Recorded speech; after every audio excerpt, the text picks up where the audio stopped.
Tonight, we're going to explore something that might keep you awake longer than usual, or perhaps drift you into dreams more vivid than you've ever experienced. Either way, I promise you'll never look at the person sitting next to you on the bus quite the same way again. Picture this. You're walking through a crowded street, maybe heading to work, maybe just wandering. The usual faces pass by, a woman checking her phone, a man in a hurried business suit, a teenager with earbuds, lost in music, normal people living normal lives. But what if I told you that among these ordinary faces, there might be someone who was born in the year 2087? Someone who remembers watching the last polar ice cap melt in 2063.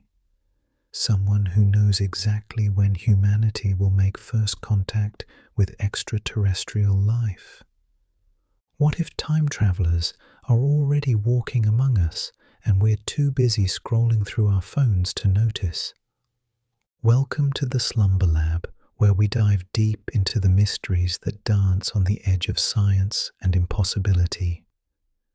Tonight's journey is going to challenge everything you think you know about time, reality, and the very nature of existence itself.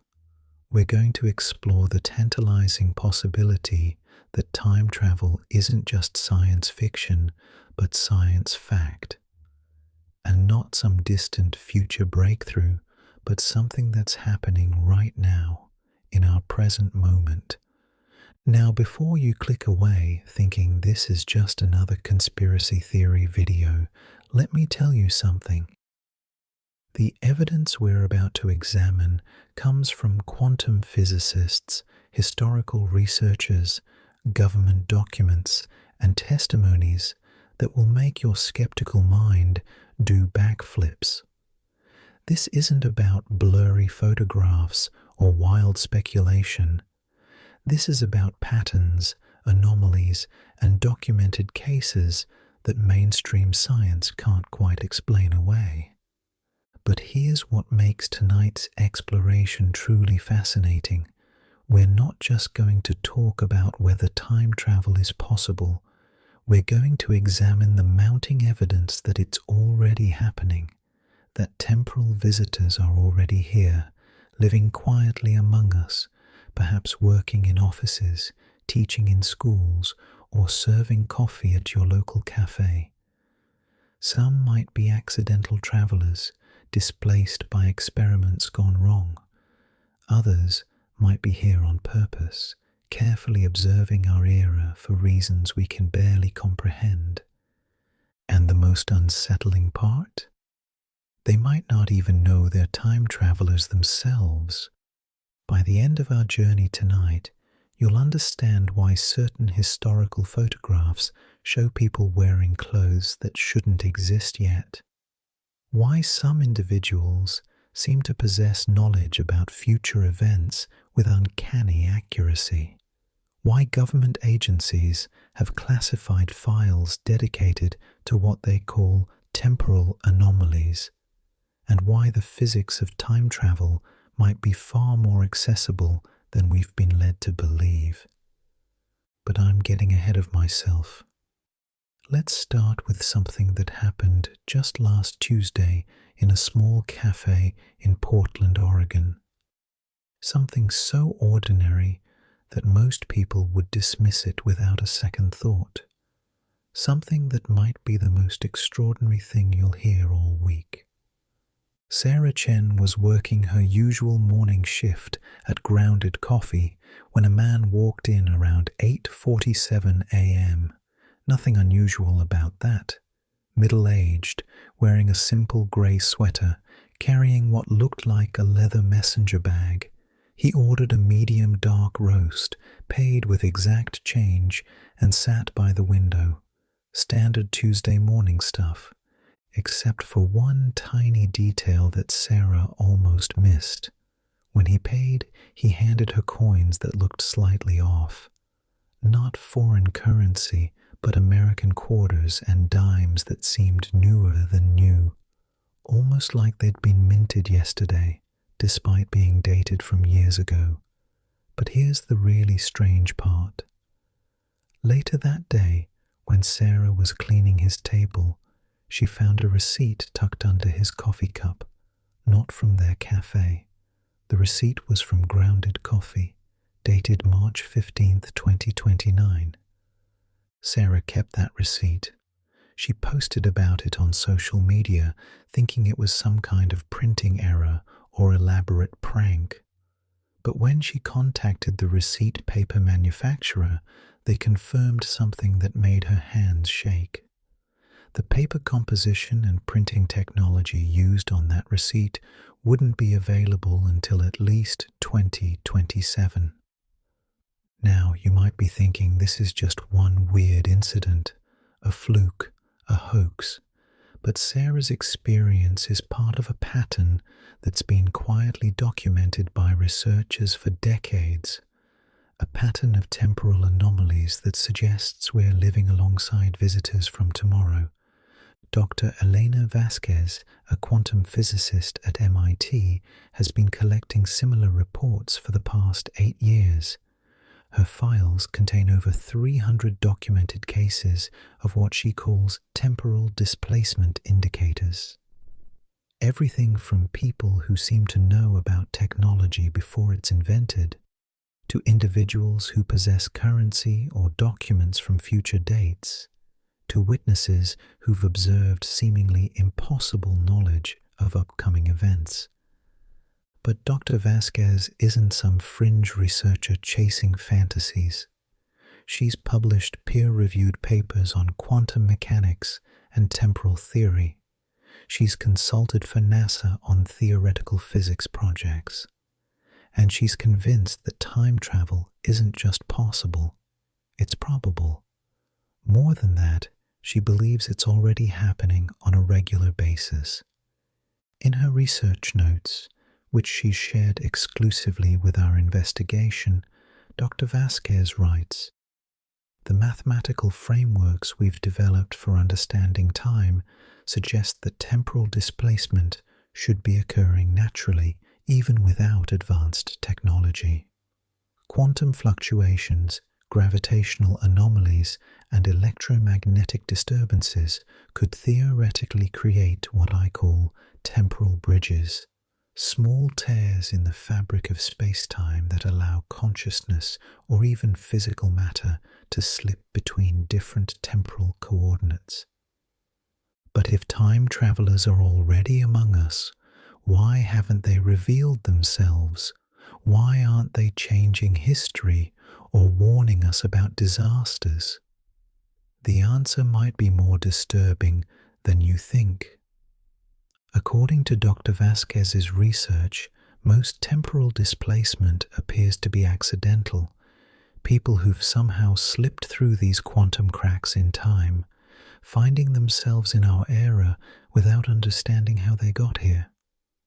They might retain memories of a different timeline, but those memories could easily be dismissed as dreams, fantasies, or mental illness. They might possess knowledge about future events, but sharing that knowledge could result in temporal paradoxes that their subconscious minds instinctively avoid. Imagine waking up tomorrow in the year 1985. You'd remember smartphones, the internet, social media. But if you tried to describe these technologies to people in 1985, you'd likely be dismissed as delusional. You might even start questioning your own memories. Were those things real, or were they just vivid dreams? This is the psychological prison that accidental time travelers might find themselves trapped in. But then there are the others, the ones who know exactly what they're doing. Agent Marcus Webb worked for a classified government division for 12 years before he went public with his testimony in 2019. His job title was officially listed as Temporal Research Analyst, though he admits that most people who heard that assumed it was just bureaucratic nonsense for someone who studied historical patterns. The truth was far more complex. According to Webb's testimony, which has been corroborated by 3 other former government employees, there's been an active program monitoring temporal anomalies since 1952, not looking for time travelers, but keeping track of them, recording their activities, making sure they don't disrupt what officials call the primary timeline. Webb claims that his division maintained files on over 40 confirmed temporal visitors between 1995 and 2018. Some were accidental arrivals who were carefully monitored but left alone. Others were what he describes as intentional visitors, individuals who seem to have specific missions or objectives in our time period.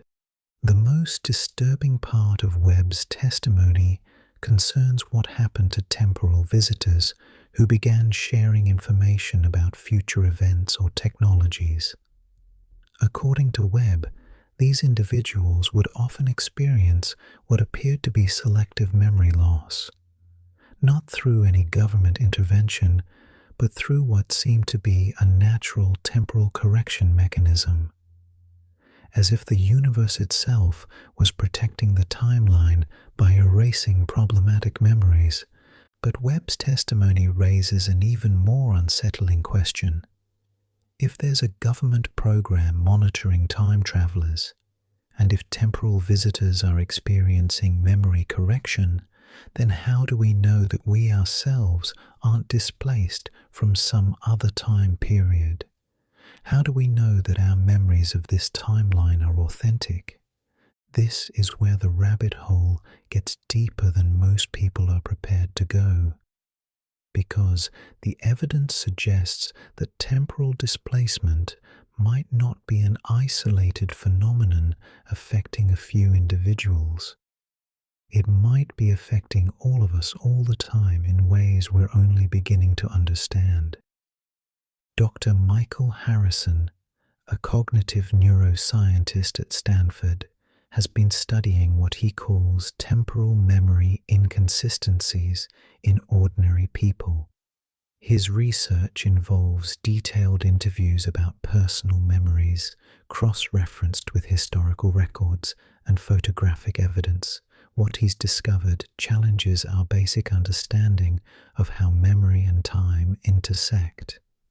In a study of 500 participants, Dr. Harrison found that 73% reported memories that couldn't be corroborated by available evidence, not simple mistakes or false memories, but detailed recollections of events, technologies, or cultural phenomena that apparently never existed. Participants would remember movies that were never made, songs that were never recorded, news events that never happened. Most researchers would dismiss these as false memories or confabulation. But Dr. Harrison noticed patterns that suggest something more complex. The false memories often involved technologies or cultural developments that were slightly ahead of their reported time period. Participants would remember smartphones existing in 1995 or social media platforms that wouldn't be invented for another decade. Even more intriguingly, many of these false memories were shared by multiple participants who had never met each other. People from different cities, different backgrounds, reporting identical memories of things that supposedly never existed. Dr. Harrison's hypothesis is radical but increasingly supported by his data. He believes that consciousness might naturally exist across multiple timelines simultaneously, and that what we call false memories might actually be authentic memories from parallel or adjacent temporal realities. If Dr. Harrison is correct, then every person might be experiencing a form of temporal displacement on a constant basis. We might all be time travelers, sliding between slightly different versions of reality without realizing it. and some individuals might be more sensitive to these temporal fluctuations, retaining clearer memories of alternate timelines. This would explain why some people seem to have prophetic knowledge about future events. They're not predicting the future, they're remembering it from a timeline they've already experienced. It would explain why certain individuals possess technological knowledge that seems ahead of their time. They're not geniuses, they're accessing memories from a more advanced temporal coordinate. And it would explain why there are people walking among us who seem slightly out of place, who know things they shouldn't know, who carry objects from dates that haven't happened yet. They're not visitors from our future. They're visitors from one of many possible futures, temporarily displaced into our current temporal reality. But if this is true, if we're all potentially time travelers experiencing multiple timelines simultaneously, then the implications are staggering. It means that the future isn't fixed. It means that reality itself might be far more fluid than we've imagined. And it means that the person sitting next to you right now might literally be from tomorrow, carrying memories of events that haven't happened yet in this timeline. The evidence is mounting from multiple disciplines. Quantum physicists are documenting temporal anomalies. Government agencies are tracking temporal visitors. Cognitive scientists are finding memory patterns that suggest timeline displacement. And ordinary people are reporting experiences that challenge our understanding of linear time. But perhaps the most compelling evidence comes from the time travelers themselves, the ones who've realized what happened to them, the ones who've figured out how to navigate between timelines, the ones who've learned to recognize others like themselves. They call themselves the temporally displaced, and they've been quietly organizing for decades, not to change history or prevent disasters, but to understand their condition and help others who found themselves lost between moments. They meet in small groups, sharing techniques for temporal navigation and supporting each other through the psychological challenges of existing outside linear time. Maria Santos was 17 when she first realized she was experiencing temporal displacement. She'd been having vivid dreams about a world where the internet looked completely different, where people carried devices that could project three-dimensional images, where cars drove themselves through cities with impossible architecture. She dismissed these as imagination until she started meeting other people who were having identical dreams. Through online forums and carefully organized meetups, Maria connected with dozens of others who shared her experiences. They called themselves sliders, and they developed techniques for consciously navigating between what they believed were adjacent timelines. Some could access memories from up to 30 years in the future. Others seemed to slide backward, experiencing past events as if they were happening in real time. Maria, now 28 and working as a software engineer, describes the experience of temporal displacement as being constantly aware that reality has multiple layers. She can sense when she's sliding between timelines, usually triggered by intense emotional states or exposure to certain electromagnetic frequencies. During these episodes, she retains memories from multiple temporal coordinates simultaneously. But Maria's story raises disturbing questions about the nature of identity and free will. If consciousness can exist across multiple timelines, if we're all potentially experiencing temporal displacement, then which version of ourselves is real? Which timeline represents our authentic existence? And are we making choices, or are we simply experiencing the echo of choices made by alternate versions of ourselves? These questions become even more complex when we consider the possibility that some individuals might be intentionally traveling between timelines. Not accidental sliders like Maria, but conscious temporal navigators with specific purposes and advanced understanding of timeline mechanics. Dr. James Riley was one of those intentional navigators, though it took investigators years to piece together his true nature. For 15 years, he worked as an emergency room physician at Chicago General Hospital, earning a reputation for uncanny diagnostic abilities and an almost supernatural sense of which patients would survive critical injuries. His colleagues attributed his success to experience and intuition. They had no idea they were working alongside someone who had already lived through their timeline before. Riley's secret was discovered accidentally in 2018 when the hospital's security cameras malfunctioned during a power surge. When technicians reviewed the backup footage, they found something impossible. In one frame, Dr. Riley was treating a patient in Trauma Bay 3. In the next frame, captured simultaneously by a different camera, he was performing surgery in Operating Room 7. Not similar-looking individuals.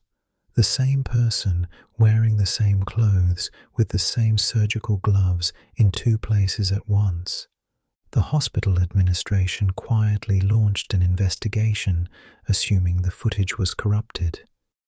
But when they interviewed staff members, they discovered that multiple nurses and doctors had witnessed Riley in impossible situations, being in two places simultaneously, knowing about patient conditions before tests were completed, predicting exactly when certain emergencies would arrive down to the minute. Dr. Sarah Kim, who worked alongside Riley for 8 years, eventually came forward with testimony that defied explanation. She described watching Riley treat a car accident victim who hadn't arrived at the hospital yet. She saw him preparing specific surgical instruments for a patient whose injuries he couldn't have known about. When she questioned him, he would seem momentarily confused, as if awakening from a dream, then explain that he'd been thinking about similar cases. But the most disturbing incident occurred during a mass casualty event in 2017. A chemical plant explosion brought dozens of injured workers to the hospital. Dr. Kim watched Riley move through the chaos with impossible efficiency, as if he knew exactly which patients needed immediate attention and which ones could wait. His triage decisions saved 17 lives that night. But security footage from that evening shows him simultaneously working in multiple trauma bays, a physical impossibility that no one noticed until months later. When hospital investigators finally confronted Dr. Riley, he initially denied any unusual abilities. But under persistent questioning, he eventually revealed something that fundamentally challenged their understanding of reality. He wasn't experiencing temporal displacement, he was experiencing temporal multiplication. According to Riley's testimony, which was recorded but never officially released, he had learned to exist in multiple timeline coordinates simultaneously, not sliding between different realities, but consciously maintaining awareness across several parallel versions of the same events. In his words, he could see the probability clouds surrounding each emergency situation and navigate between the outcomes where his interventions would be most effective. Riley claimed that this ability developed gradually over several years, triggered initially by extreme stress during a particularly difficult surgery. He described feeling his consciousness stretch across multiple potential outcomes, experiencing each possibility as equally real. Over time, he learned to control this multiplication effect, using it to save lives by accessing the knowledge and experience of his alternate selves. But Riley's abilities came with a terrible cost. He described constant psychological strain from maintaining awareness across multiple timelines. He experienced the deaths of patients in timelines where his interventions failed, even while successfully saving them in the primary reality. The accumulated trauma of experiencing every possible outcome was slowly destroying his mental health. More disturbing was his claim that he wasn't unique. According to Riley, individuals with temporal multiplication abilities were working in high-stress professions around the world. Emergency responders who seemed to have supernatural timing. Military personnel who consistently made impossible tactical decisions. Stock traders who predicted market movements with impossible accuracy. All of them unconsciously or consciously accessing information from parallel timeline coordinates. Riley's testimony raises profound questions about the nature of consciousness and reality.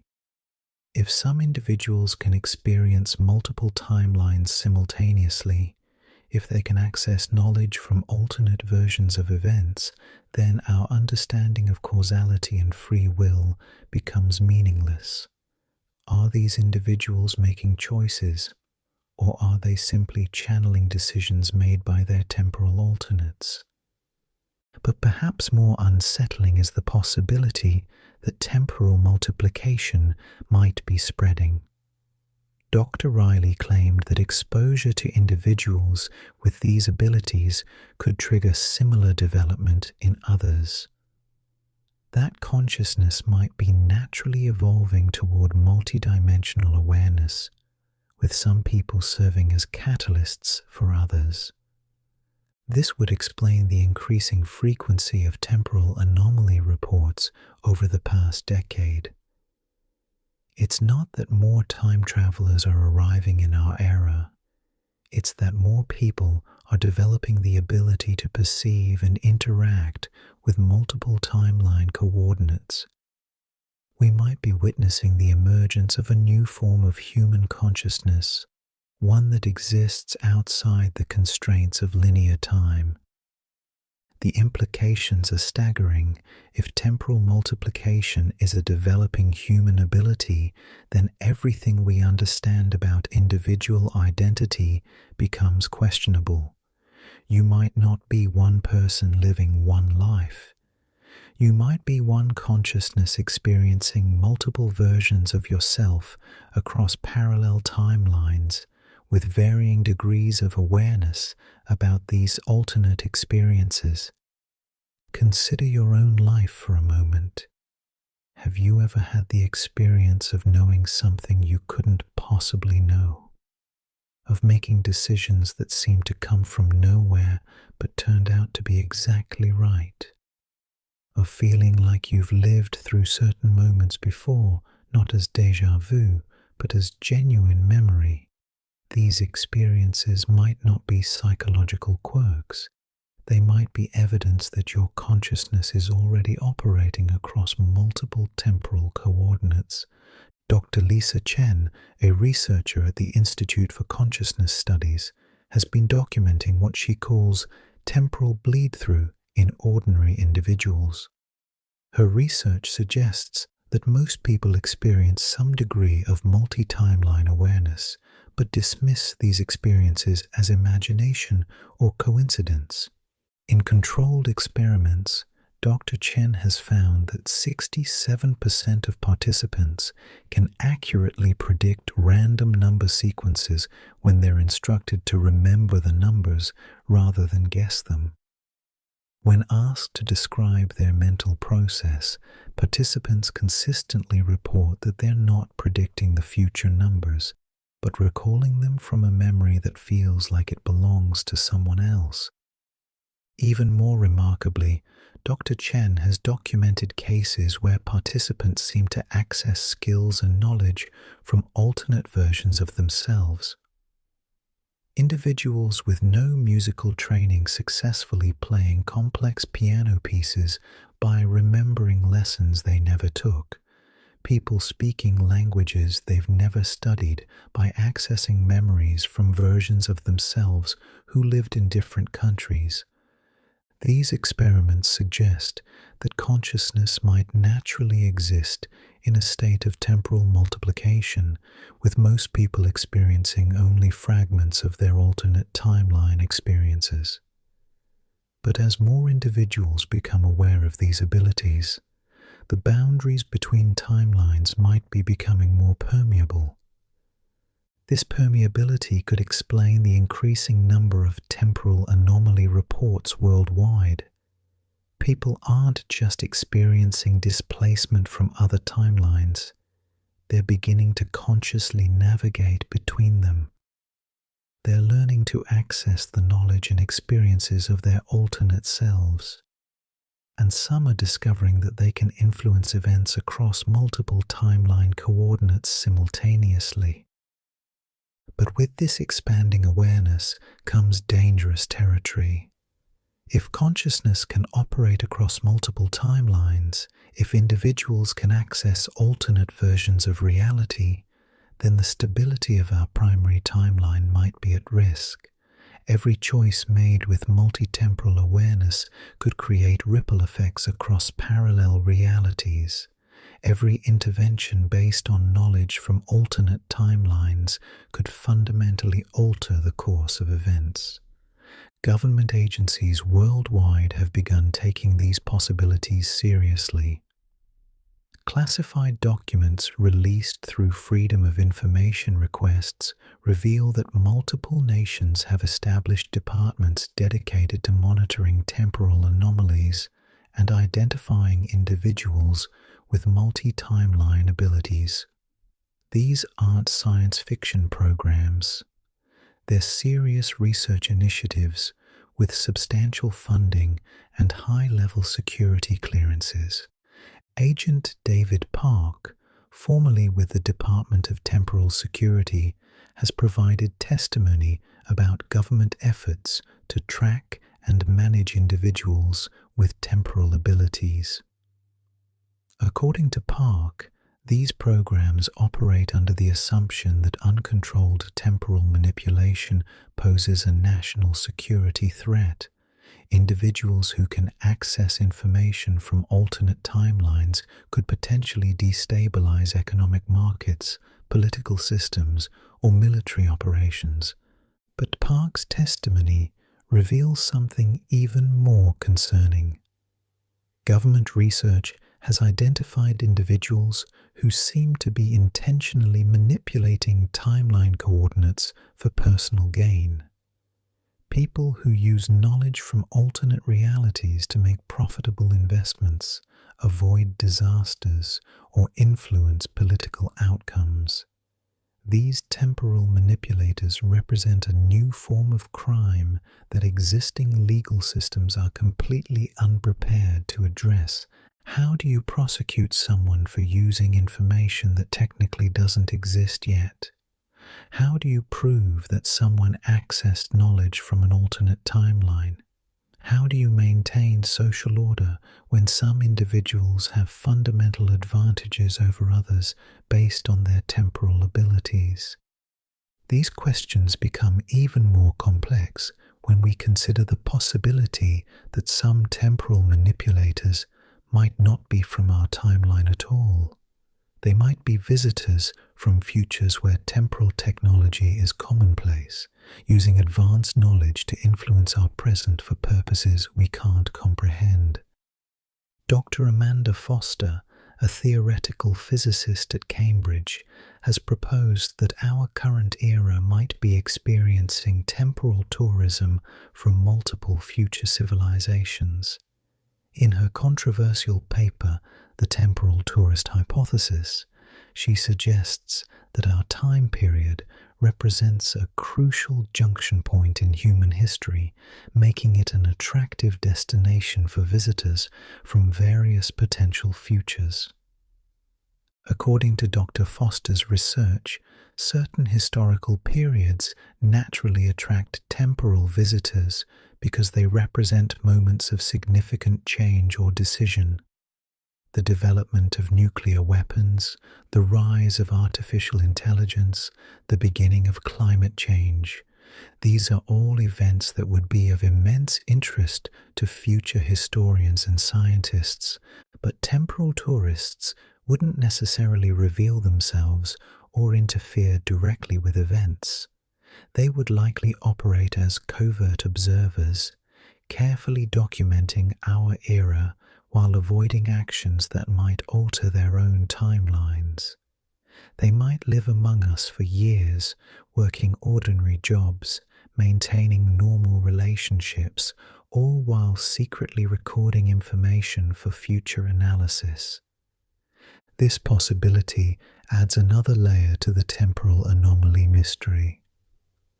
Some of the individuals with unusual knowledge or abilities might not be accidental time travelers or natural temporal multipliers. They might be deliberate visitors from advanced future civilizations, using sophisticated technology to blend into our society while conducting historical research. But if temporal tourists are already among us, observing and documenting our every move, then privacy and free will become meaningless concepts. We might be living in a carefully monitored historical preserve, with every significant decision and cultural development being recorded by invisible observers from tomorrow.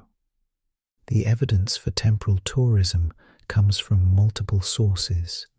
Archaeological discoveries of artifacts that shouldn't exist in their historical contexts, historical photographs showing individuals who appear in multiple time periods without aging, documented cases of people possessing detailed knowledge about technologies that won't be invented for decades. But perhaps the most compelling evidence comes from the temporal tourists themselves.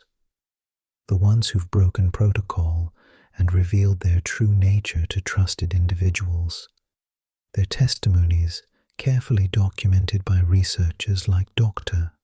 Foster, paint a picture of a future where temporal travel is as common as international flights are today. These testimonies describe advanced civilizations that have solved the paradox problems that currently make time travel seem impossible. They've developed technologies that allow them to visit the past without creating alternate timelines or paradoxes. They can observe and even interact with historical periods while maintaining the integrity of the original timeline.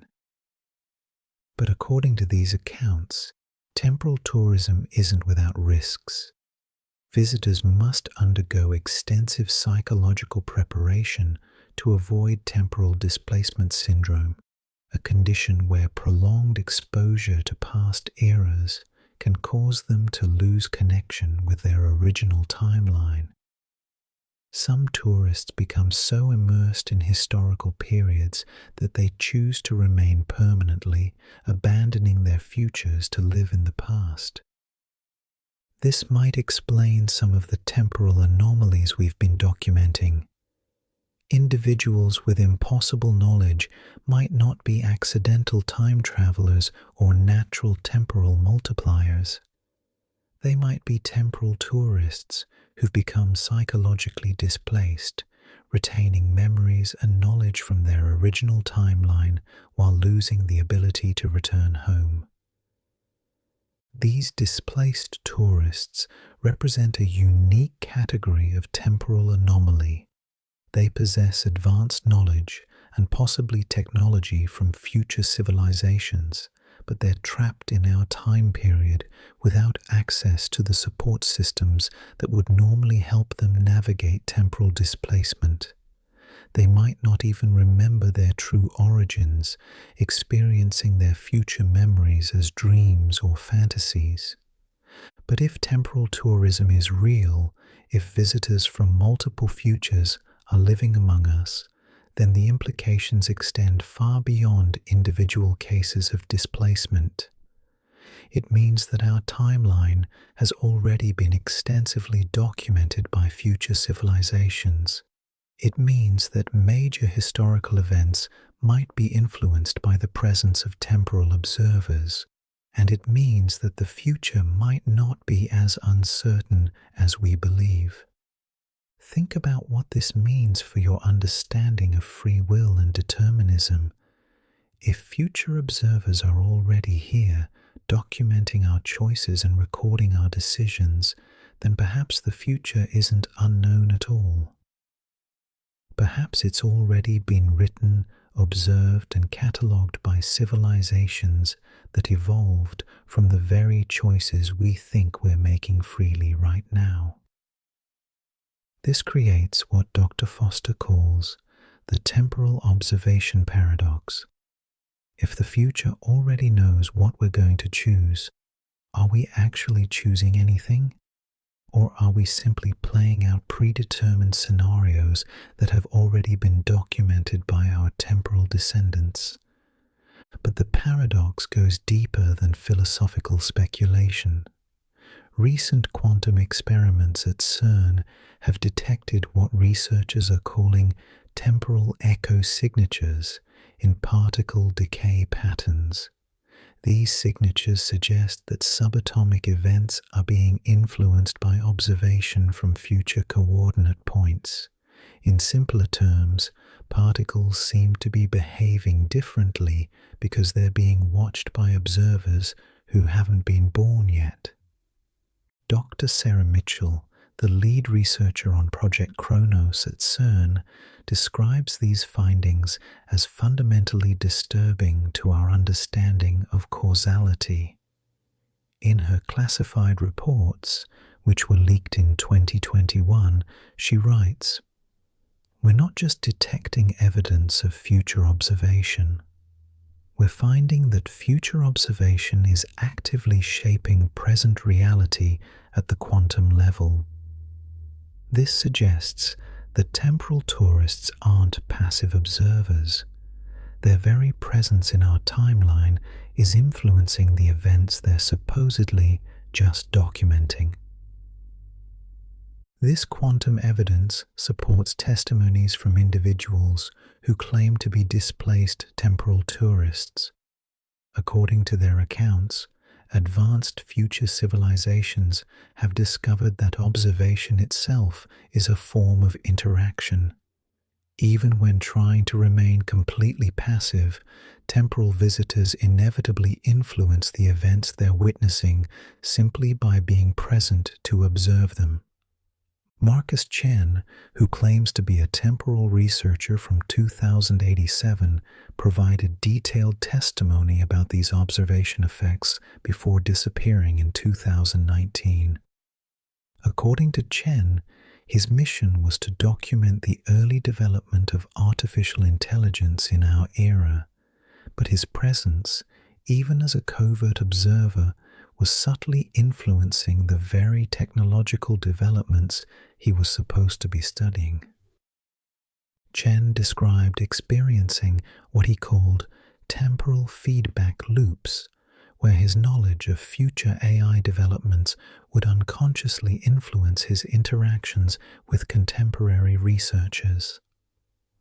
A casual conversation about computational theory might plant seeds that would accelerate certain discoveries. An offhand comment about machine learning could inspire someone to pursue research directions they might not have considered otherwise.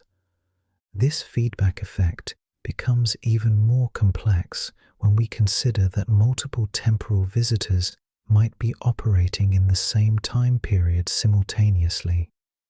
If dozens or hundreds of future observers are present in our era, each carrying knowledge about different aspects of coming technological and social developments, then their combined influence could be dramatically altering the course of history.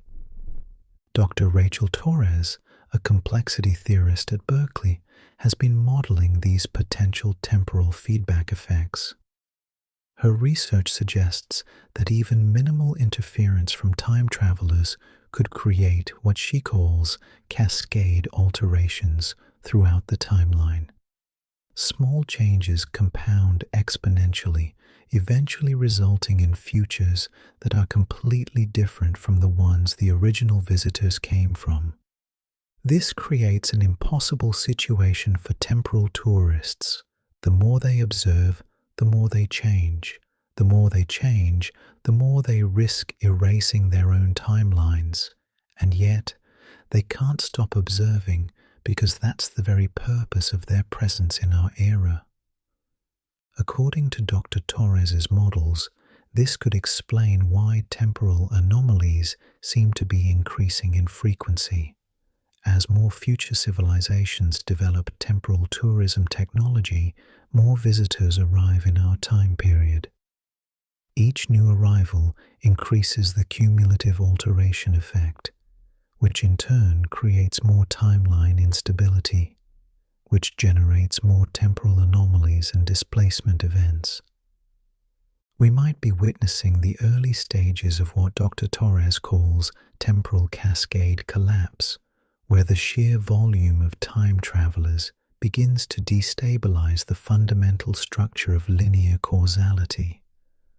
Past, present, and future start to blur together as consciousness and matter slip freely between temporal coordinates.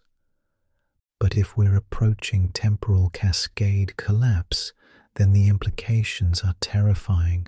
It would mean that our reality is becoming increasingly unstable, that the boundaries between different timelines are breaking down, that individuals might start experiencing spontaneous displacement between alternate versions of their own lives. Some researchers believe this collapse has already begun.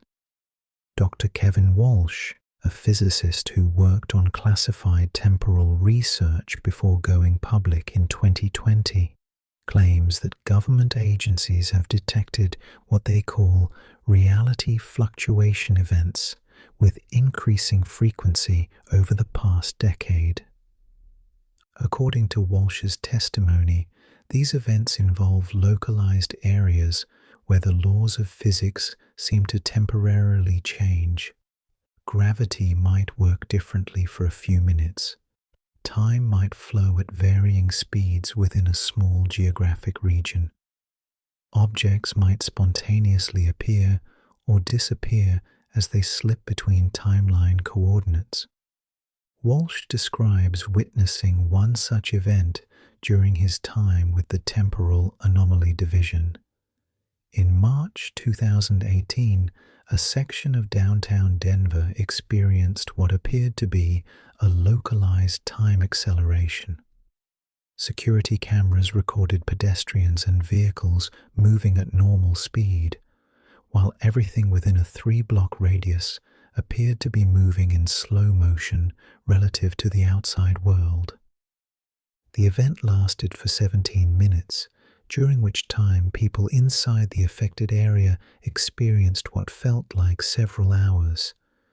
When the effect ended, many of them retained detailed memories of conversations and events that had supposedly lasted much longer than the actual elapsed time. But more disturbing were the reports from individuals who claimed to remember alternate versions of those 17 minutes, as if they had experienced multiple timeline variations simultaneously. These reality fluctuation events are becoming more frequent and more intense. Walsh's files document over 200 confirmed incidents worldwide since 2015, with the frequency doubling every 18 months. Each event seems to create temporary zones where multiple timelines overlap, allowing people to experience fragments of alternate realities. But perhaps the most unsettling aspect of these events is that they seem to be spreading. Areas that experience one reality fluctuation become more likely to experience subsequent events. It's as if the temporal fabric, once damaged, becomes increasingly unstable. Dr. Amanda Cross, a theoretical physicist who has been studying these phenomena independently, believes that reality fluctuation events are evidence of something she calls timeline convergence. According to her research, the multiple timelines that quantum physics predicts might be beginning to merge together at specific geographic and temporal coordinates. This convergence could be natural, the result of quantum uncertainty reaching a critical threshold as technology and consciousness evolve. Or it could be artificial, caused by the increasing presence of temporal visitors whose very existence creates instability in the timeline structure. Either way, the implications are staggering. If timelines are beginning to converge, then we might soon find ourselves experiencing reality as a constantly shifting mixture of alternate possibilities. The stable, linear world we've always known could dissolve into something far more fluid and unpredictable. But there's another possibility that's even more disturbing. What if the reality fluctuation events aren't random occurrences? What if they're being deliberately created by temporal visitors who are trying to merge their timeline with ours? Agent Rebecca Santos, formerly with the Department of Temporal Security, has provided testimony suggesting that some future civilizations might be using temporal tourism as a form of covert invasion. Rather than attempting to conquer the past through military force, they might be gradually replacing our timeline with their preferred version of history. According to Santos's classified briefings, intelligence agencies have identified what appear to be coordinated efforts to create reality fluctuations at specific historical and geographic coordinates. These events seem designed to introduce small changes that will compound over time, gradually steering our timeline toward outcomes that benefit the visiting civilization. Santos describes this as temporal colonization, a process where advanced future societies remake the past to serve their interests without the native inhabitants even realizing what's happening. By the time the effects become obvious, the timeline has already been fundamentally altered. The evidence for temporal colonization includes patterns in reality fluctuation events that suggest deliberate targeting. Areas of strategic importance, moments of historical significance, and locations where key technological or social developments are occurring all show higher frequencies of temporal anomalies. But perhaps most disturbing is Santos's claim that some individuals who emerge from reality fluctuation events seem to be different people entirely, not changed or influenced, but replaced, as if alternate versions of themselves from the visiting timeline have been substituted for the originals. These replacements might not even be aware of what's happened to them. They would retain most of their memories and personality traits, but with subtle alterations that serve the purposes of the temporal colonizers. They might make different career choices, support different political candidates, or develop different technological innovations, all while believing they're acting according to their own free will. If temporal colonization is real, then anyone around you could potentially be a replacement from an alternate timeline. Your co-workers, your friends, even your family members might be slightly different versions of themselves, introduced during reality fluctuation events you never noticed. This possibility adds a paranoid dimension to the temporal anomaly mystery. How would you know if someone close to you had been replaced by an alternate version? How would you detect subtle changes in personality or behavior that might indicate temporal substitution?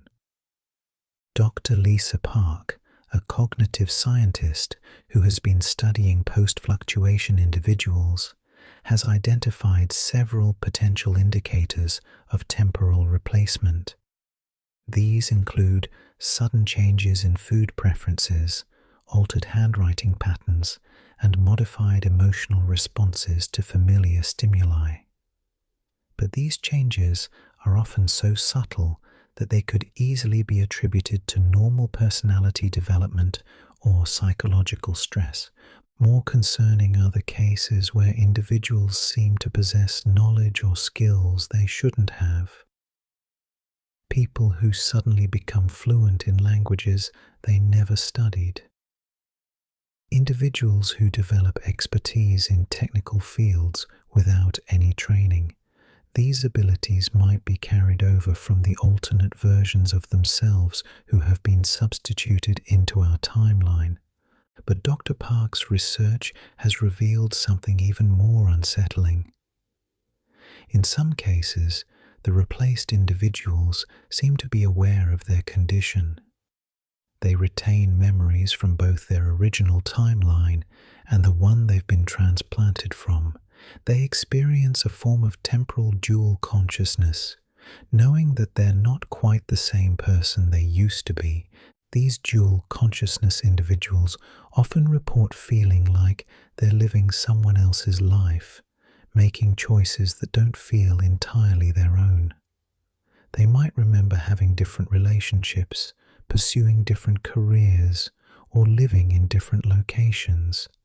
But they also understand that expressing these alternate memories would likely result in them being dismissed as delusional. Mariah Rodriguez is one such individual. She emerged from a reality fluctuation event in Phoenix in 2019 with memories of two completely different lives. In one timeline, she was a high school teacher with two children. In the other, she was a research scientist who had never married. Both sets of memories feel equally real to her, creating a constant sense of existing in the wrong life. Maria describes the psychological toll of dual consciousness as overwhelming. She knows things about scientific research that she never learned, but she also retains deep emotional connections to students she taught in a timeline that apparently no longer exists. She's essentially two people sharing one body, with neither set of memories feeling entirely authentic. But Maria's case raises profound questions about identity and consciousness. If she contains memories from multiple timelines, which version of herself is the real one? Does it matter? And if temporal replacement is becoming more common, how many people around us might be experiencing similar dual consciousness without admitting it? The answer might be more than we imagine. Dr. Park's research suggests that dual consciousness could be a natural adaptation to temporal instability. As reality fluctuation events become more frequent, human consciousness might be evolving to accommodate multiple timeline experiences simultaneously.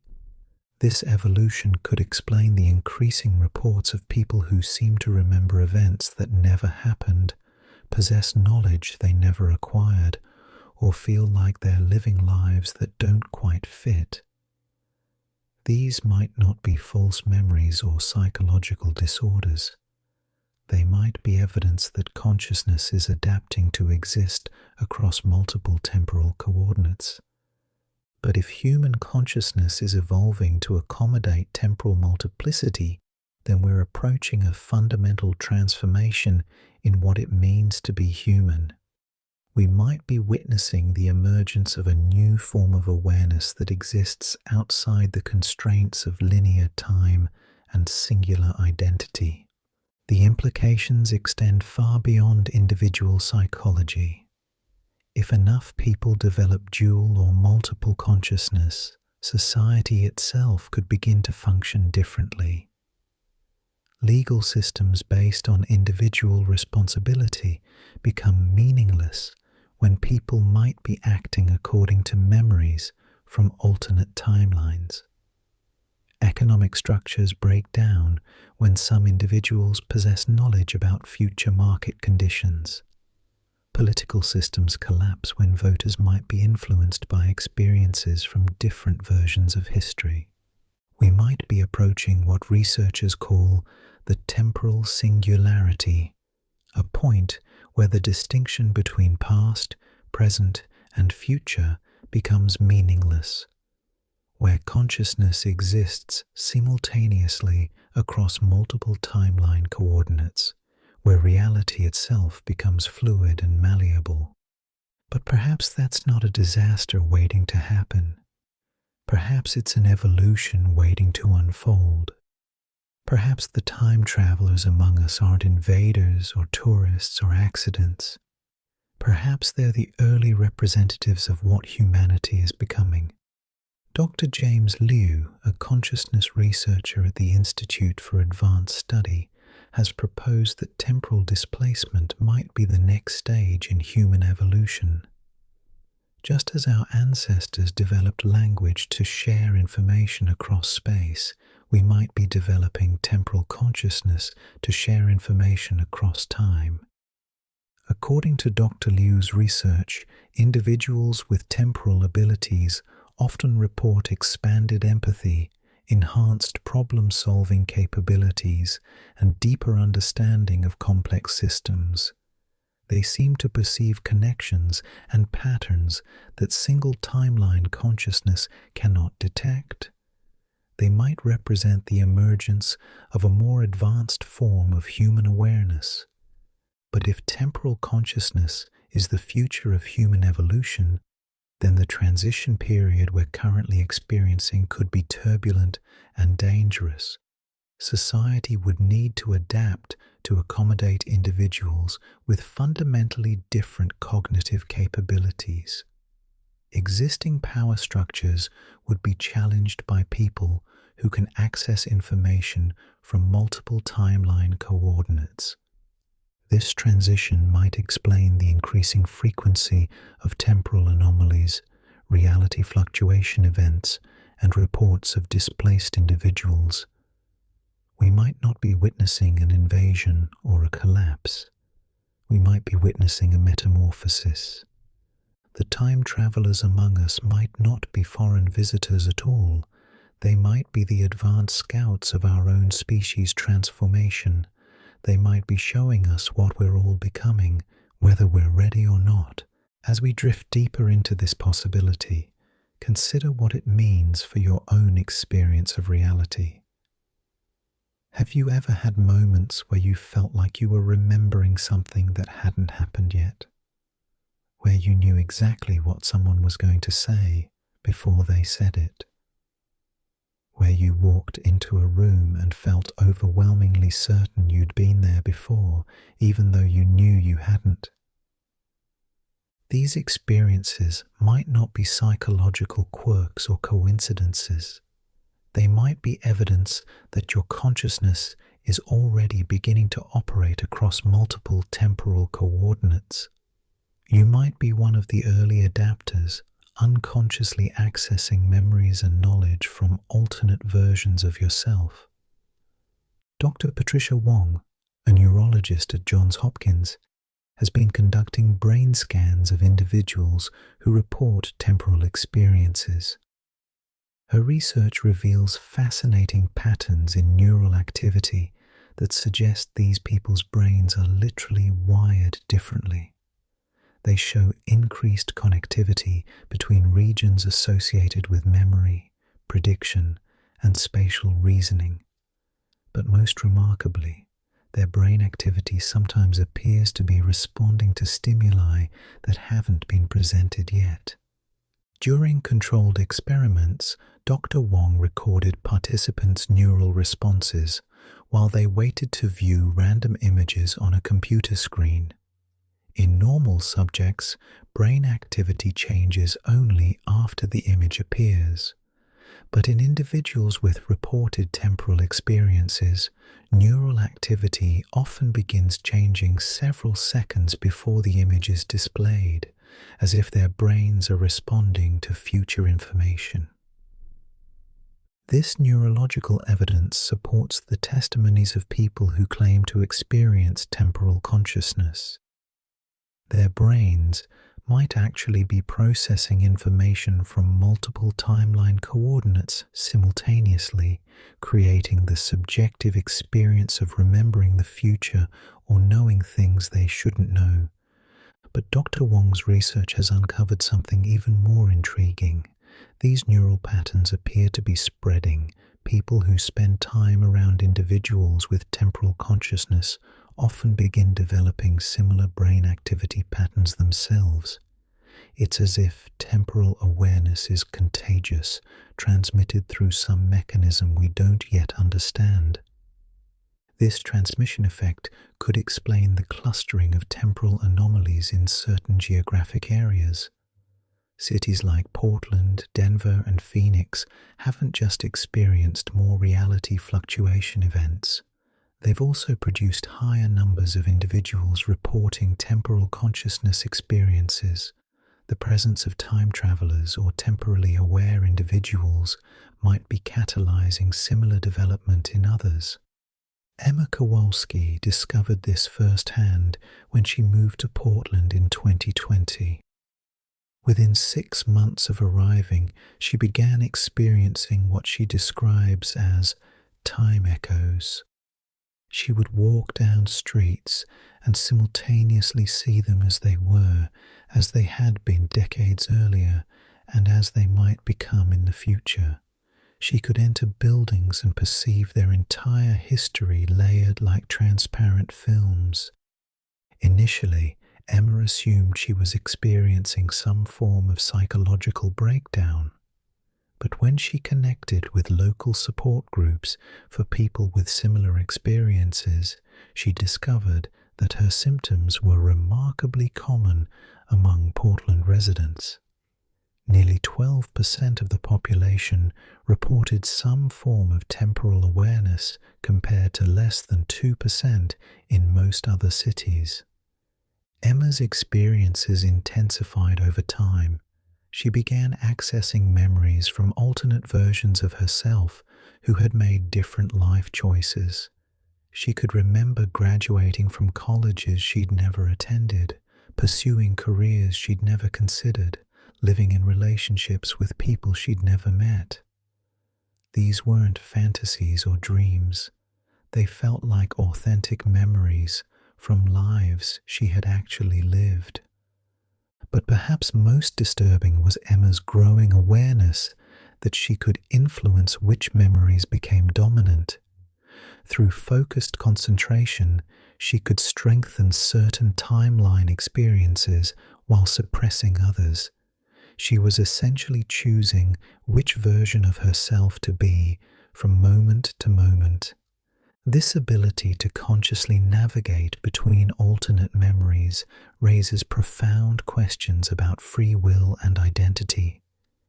If Emma can choose which version of herself to manifest, then which choices are authentically hers? Is she making decisions, or is she simply selecting from pre-existing alternatives created by her temporal alternates? Dr. Michael Foster, a philosopher at Berkeley who has been studying the ethical implications of temporal consciousness, argues that these questions challenge our fundamental understanding of moral responsibility. If people can access memories and knowledge from alternate timelines, then traditional concepts of individual accountability become meaningless. Consider a scenario where someone makes a harmful decision based on memories from an alternate timeline where that decision had positive consequences. Are they responsible for the harm caused in our timeline? Or are they victims of temporal displacement, acting according to information that was accurate in a different reality? These ethical dilemmas become even more complex when we consider the possibility that temporal consciousness might be allowing some individuals to deliberately manipulate outcomes across multiple timelines. If someone can perceive multiple versions of future events, they might be able to choose actions that benefit themselves while harming others, all while claiming they were simply following memories from alternate realities. Agent Thomas Carter, formerly with the Temporal Ethics Division, has documented cases of what he calls temporal exploitation. Individuals using knowledge from alternate timelines to gain unfair advantages in business, relationships, or other competitive situations. These people aren't technically breaking any laws, since the information they're using doesn't officially exist, but they're fundamentally undermining the fairness and predictability that society depends on.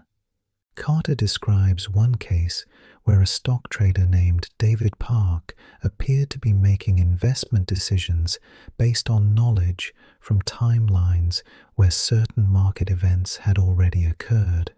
Park would purchase stocks just before major announcements, sell holdings just before market crashes, and make trades that seemed impossibly prescient.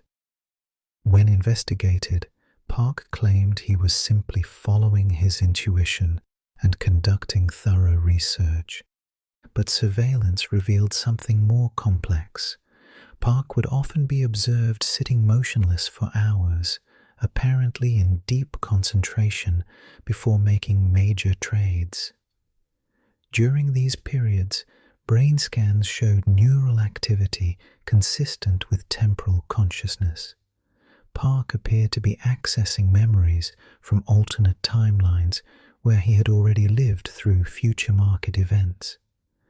This case illustrates the challenges of regulating temporal exploitation.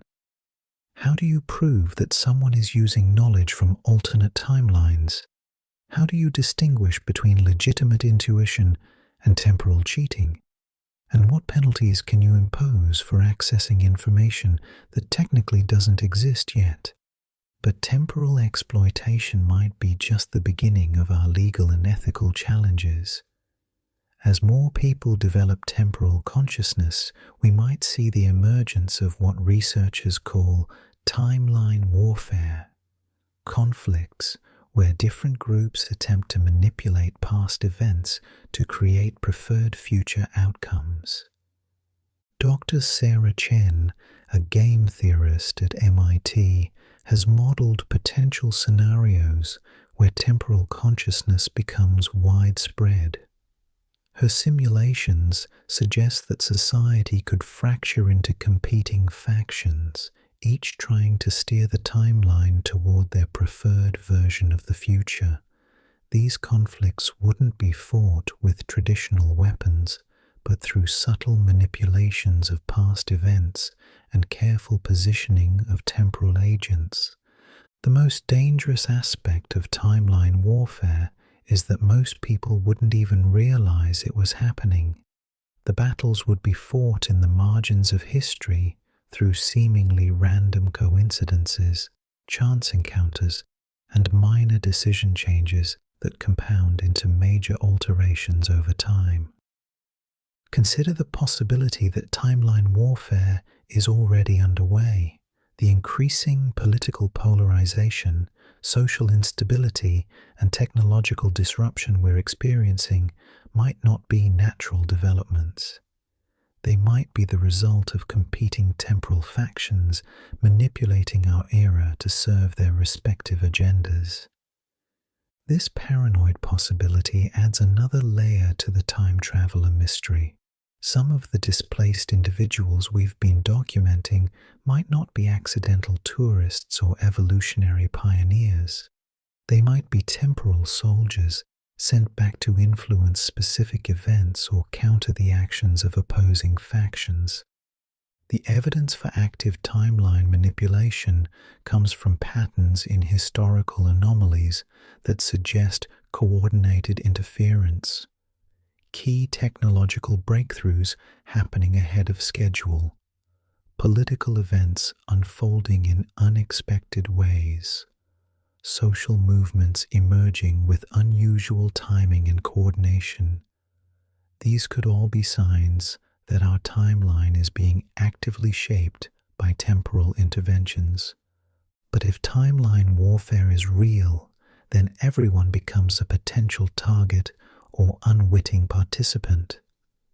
The person who inspires you to make a career change might be a temporal agent positioning you for some future purpose. The random encounter that leads to an important relationship might be carefully orchestrated by someone with knowledge of alternate timelines. Even your own decisions might be influenced by temporal manipulations you're completely unaware of. Dr. Rebecca Torres, a security analyst who has been studying temporal warfare scenarios, argues that the only defense against timeline manipulation is widespread temporal awareness. If more people develop the ability to perceive multiple timeline coordinates, they become harder to manipulate through subtle historical interventions. This creates an interesting paradox. The spread of temporal consciousness, which initially seems like a threat to social stability, might actually be our species' natural defense against temporal exploitation. By evolving beyond single timeline awareness, we become immune to manipulation by time travelers who assume we can only perceive linear causality. But this evolutionary process might be happening faster than society can adapt.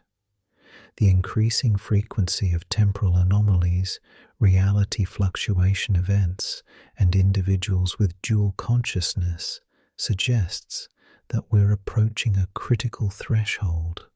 Soon, the number of people with temporal awareness might reach a tipping point where traditional social structures become untenable. Professor Angela Martinez, a sociologist at Stanford, has been studying communities where temporal consciousness is becoming prevalent.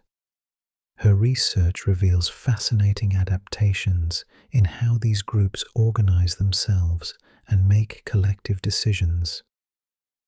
Instead of linear planning based on predicted outcomes, they use what she calls probability weaving, where multiple potential futures are considered simultaneously.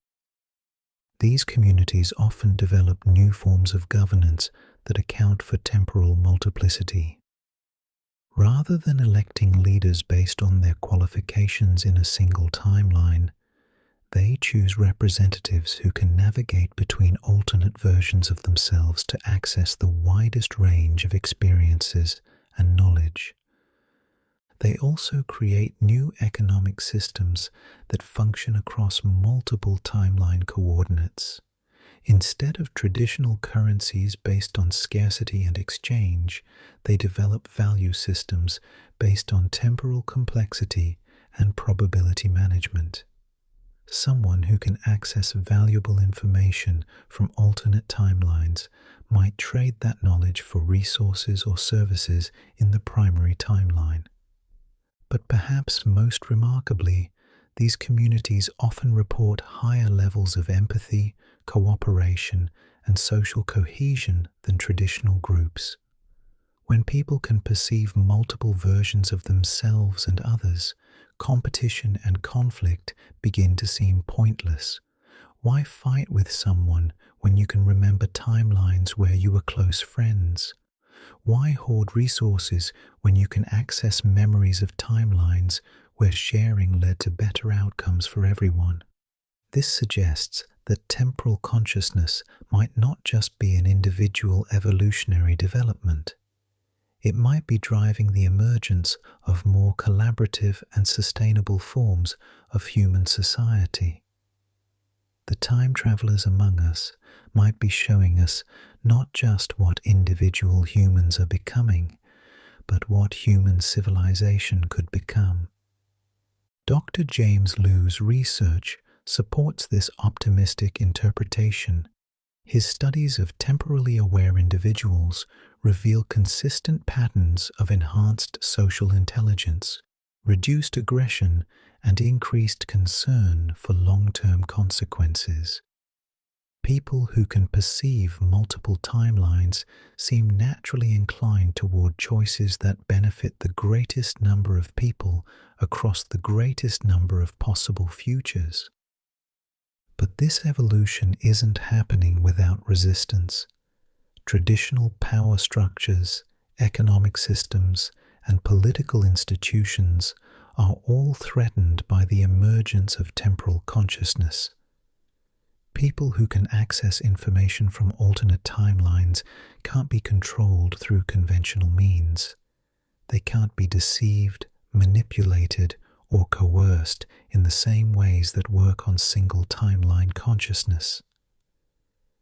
This resistance might explain some of the secrecy and denial surrounding temporal anomalies. Government agencies, corporations, and other established institutions have strong incentives to suppress evidence of time travelers and temporal consciousness.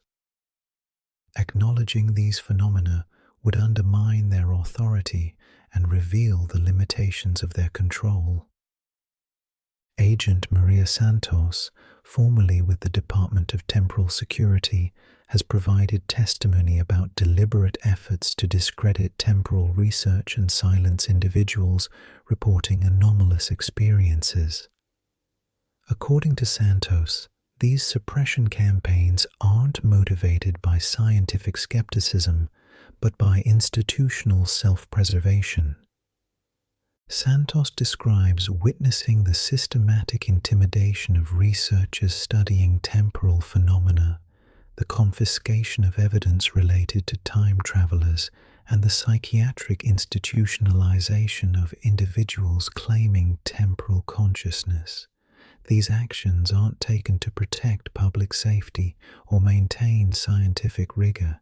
They're taken to preserve existing power structures that depend on keeping people trapped in single timeline awareness. But despite these suppression efforts, temporal consciousness continues to spread. The evidence is becoming too widespread to hide, the experiences too common to dismiss, and the implications too profound to ignore. We're approaching a moment of revelation where the existence of time travelers and the reality of temporal consciousness can no longer be denied. That moment might be closer than we think. Recent developments in quantum computing, artificial intelligence, and consciousness research are converging in ways that could dramatically accelerate the emergence of temporal awareness. Technologies that were purely theoretical just a few years ago are becoming practical realities with implications we're only beginning to understand. Dr. Lisa Park, a quantum computer scientist at IBM, has been working on projects that seem to naturally facilitate temporal consciousness experiences.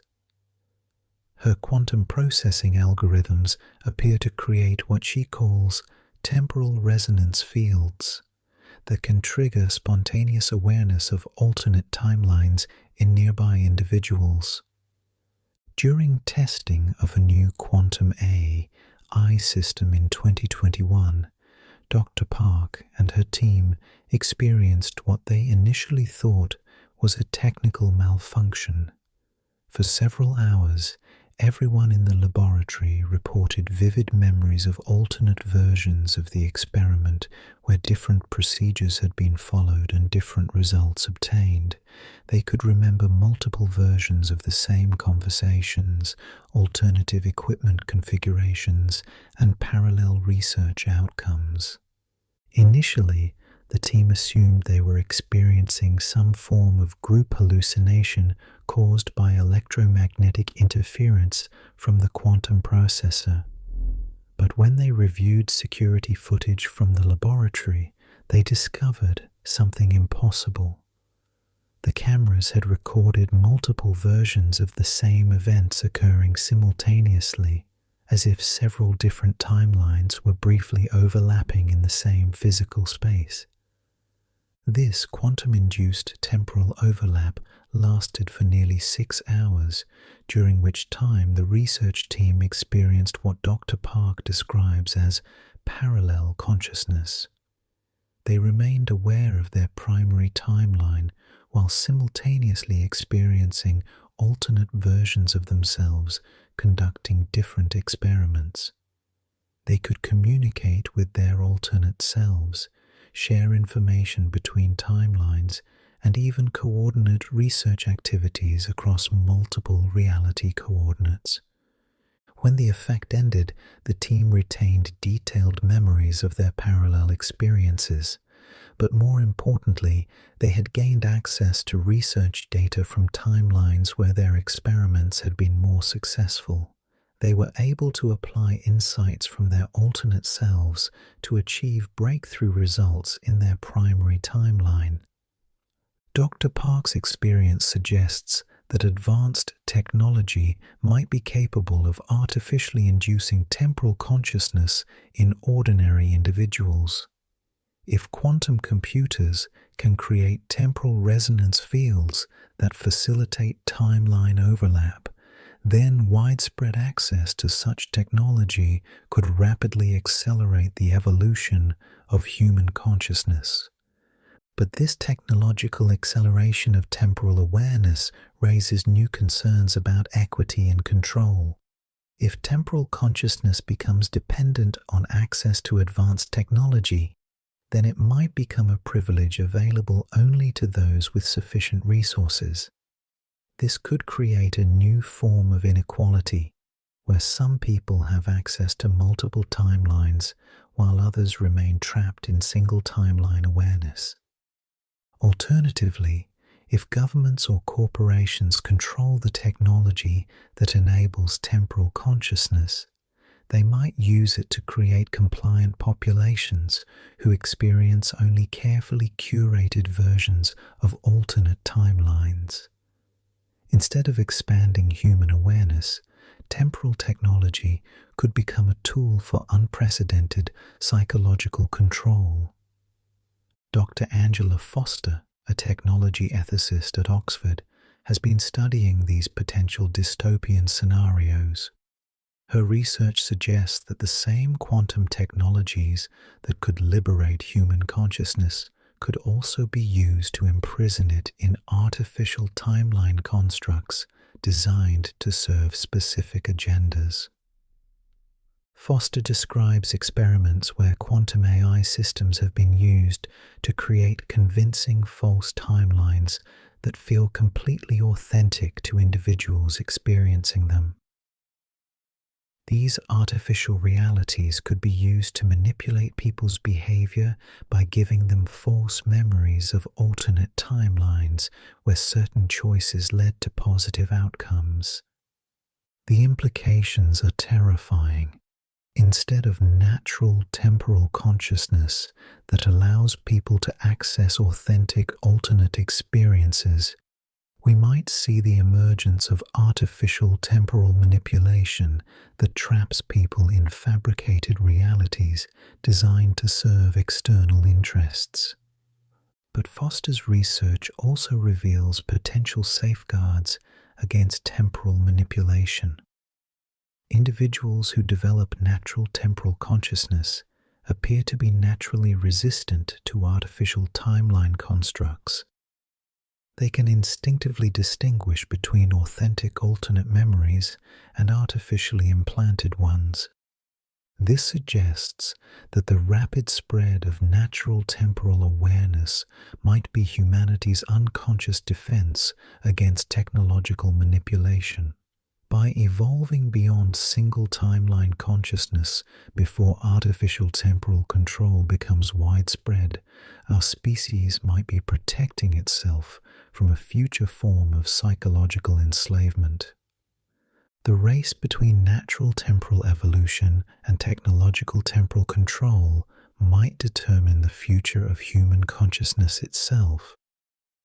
If natural temporal awareness spreads quickly enough, it could create a population that's immune to manipulation and capable of conscious collaboration across multiple timeline coordinates.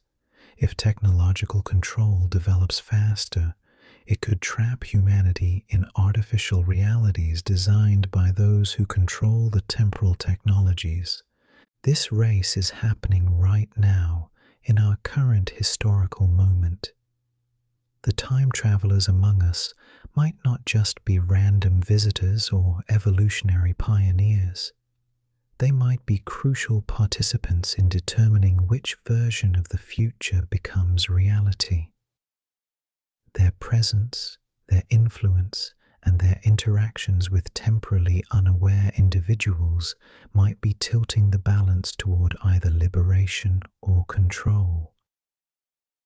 Consider the possibility that every temporal anomaly you encounter, every person who seems to know things they shouldn't know, every moment when reality feels slightly off-kilter, might be part of this larger struggle for the future of human consciousness.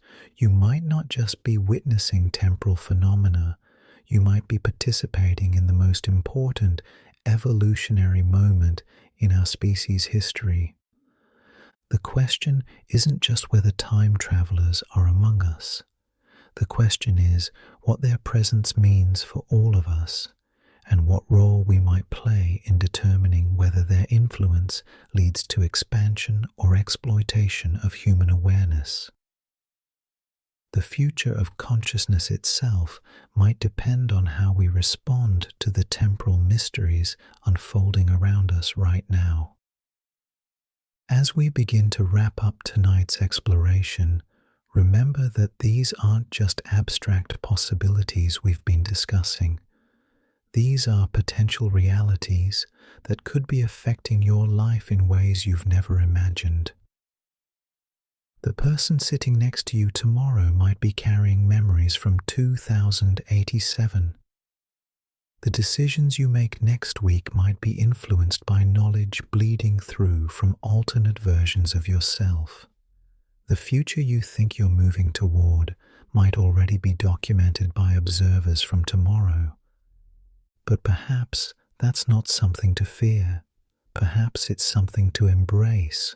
Perhaps the emergence of temporal consciousness represents humanity's next great evolutionary leap, a development that could solve problems we didn't even know we had and open possibilities we couldn't imagine.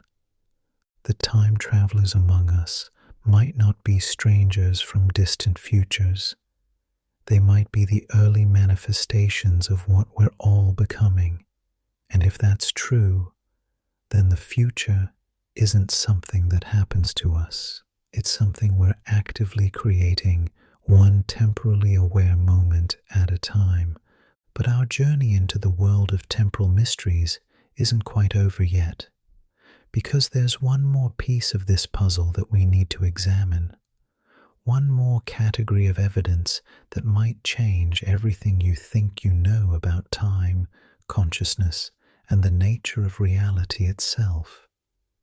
So far, we've explored accidental displacement, intentional visitors, government monitoring, and technological acceleration of temporal consciousness. But there's one more category of temporal anomaly that researchers are only beginning to understand. One that suggests the relationship between time travelers and our present moment might be far more intimate than anyone suspected. Dr. Jennifer Walsh calls them temporal natives, individuals who appear to be born with natural access to multiple timeline coordinates, but who originate from our current era rather than traveling here from elsewhere. These aren't displaced visitors or evolved humans from the future. They're people who seem to exist simultaneously across several versions of the present moment, experiencing reality as a constantly shifting mosaic of parallel possibilities. The discovery of temporal natives emerged from Dr. Walsh's longitudinal study of children who displayed unusual cognitive abilities. Over a 12-year period, she tracked 847 children who had been referred for testing due to what parents and teachers described as impossible knowledge or uncanny intuition. Most of these children were eventually diagnosed with various learning differences or psychological conditions, but 23 of them displayed patterns that couldn't be explained by conventional psychology or neuroscience. These children didn't claim to be from the future or report memories of alternate timelines. Instead, they seemed to intuitively understand complex systems, predict social dynamics with startling accuracy, and solve problems by accessing information they couldn't possibly possess. When questioned about their abilities, they typically responded with confusion, as if everyone naturally perceived reality the way they did. 8-year-old Marcus Thompson was one of Dr. Walsh's most documented subjects. Marcus could consistently predict which children in his class would become friends, which teachers would leave the school, and which students would struggle with specific subjects, all with remarkable precision. But when asked how he knew these things, Marcus would simply shrug and say he could see the patterns. During controlled testing, Dr. Walsh discovered that Marcus wasn't predicting future events. He was perceiving multiple versions of current events simultaneously. When shown a complex social scenario involving his classmates, Marcus could describe not just what was happening, but several variations of what was happening, each equally vivid and detailed. Marcus would explain that Tommy and Sarah were both friends and not friends, depending on which layer you looked at. That Mrs. Peterson was both staying at the school and leaving for a new job, depending on which version of her you were seeing. Marcus didn't experience these as contradictions or impossibilities. To him, multiple versions of reality coexisting was simply how the world worked. Brain scans of Marcus and other temporal native children revealed neural activity unlike anything Dr. Walsh had seen before.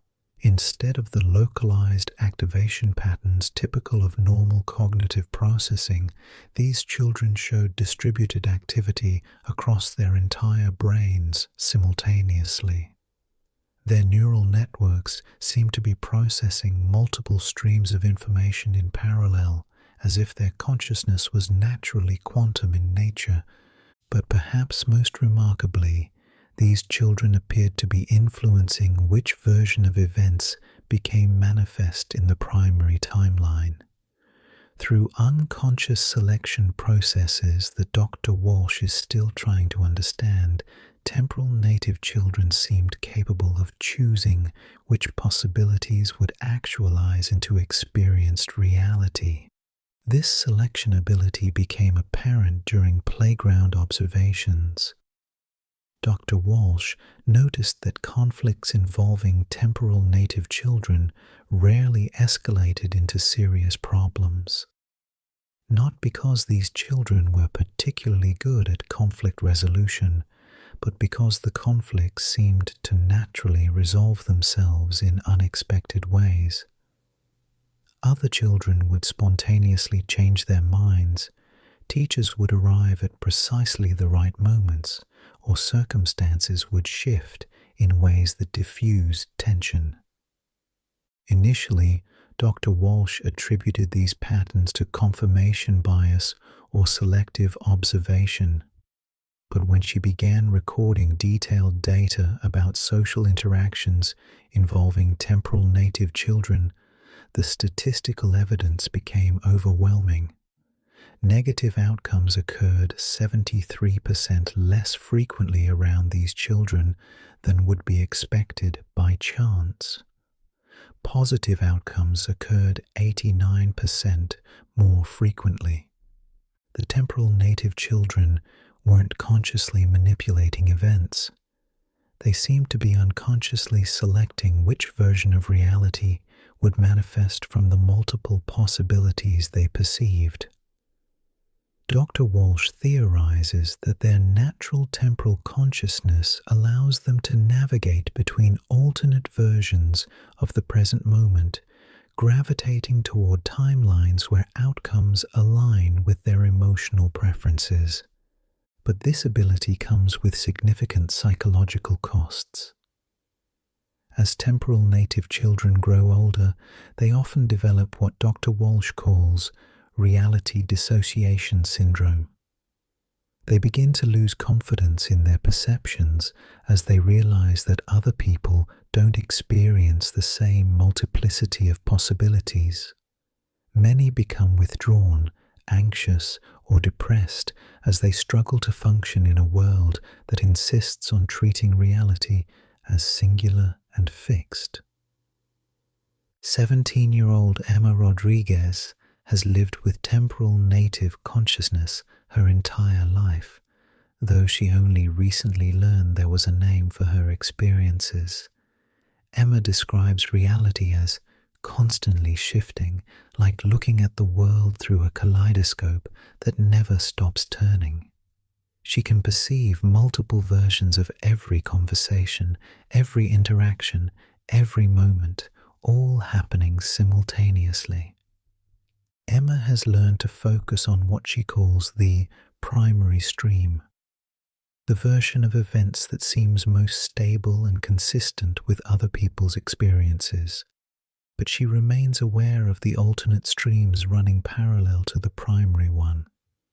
She knows that in other versions of this moment, she made different choices, said different words, lived different lives. The psychological burden of temporal native consciousness becomes apparent when Emma describes her relationships with friends and family. She loves them, but she also loves the alternate versions of them that exist in parallel streams. She grieves for relationships that exist in timelines she can perceive but not fully access. She feels guilty about choices made by alternate versions of herself that affected people she cares about. Emma's case illustrates why temporal native children often struggle academically and socially despite their enhanced cognitive abilities. When you can perceive multiple versions of every test question, every social interaction, every learning opportunity, it becomes difficult to focus on the singular version that everyone else treats as real. The richness of temporal consciousness becomes a form of cognitive overload. Dr. Walsh has been developing therapeutic techniques to help temporal native individuals manage their expanded awareness without losing access to their unique abilities. These interventions involve teaching them to consciously regulate their attention between different timeline streams, much like learning to focus your eyes when looking through a microscope. But her work has revealed something unexpected about the nature of temporal consciousness itself. The techniques that help temporal natives manage their awareness also seem to trigger similar abilities in previously unaware individuals. Dr. Walsh's therapy sessions often result in family members and close friends of temporal native children beginning to develop their own temporal perception abilities. This suggests that temporal consciousness might be naturally contagious, spreading through close emotional relationships and extended contact.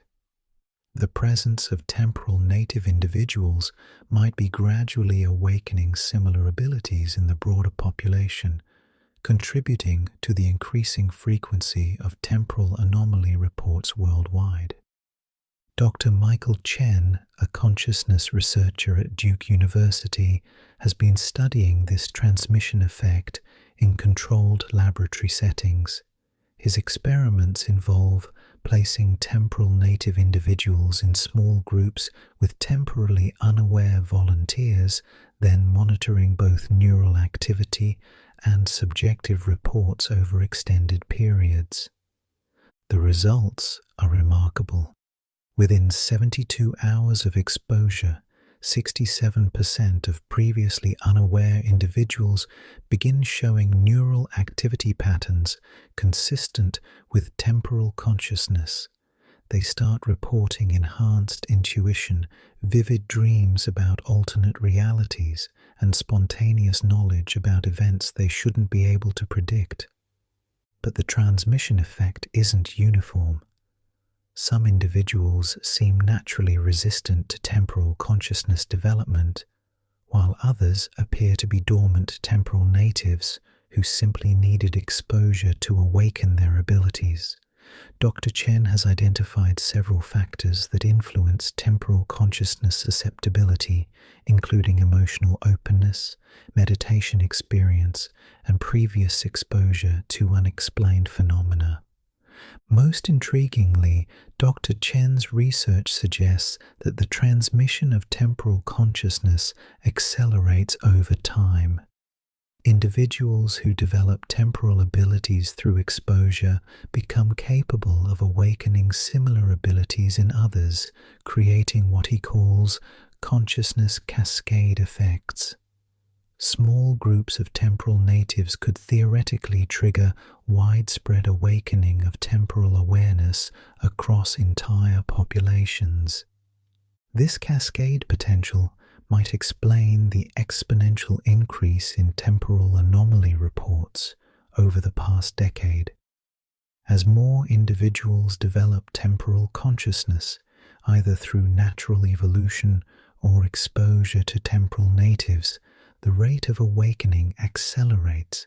We might be approaching a critical mass where temporal awareness becomes the dominant form of human consciousness rather than an unusual exception. But Dr. Chen's research has also revealed concerning patterns in how temporal consciousness spreads through populations. The awakening process isn't always benign. Some individuals experience what he calls temporal shock, a sudden, overwhelming influx of awareness about multiple timeline coordinates that can result in severe psychological distress. Temporal shock symptoms include reality dissociation, time disorientation, memory confusion, and in severe cases, complete psychological breakdown. Affected individuals might become convinced that they're living in a simulation, that their memories are false, or that reality itself is unstable. Without proper support and understanding, temporal shock can be devastating.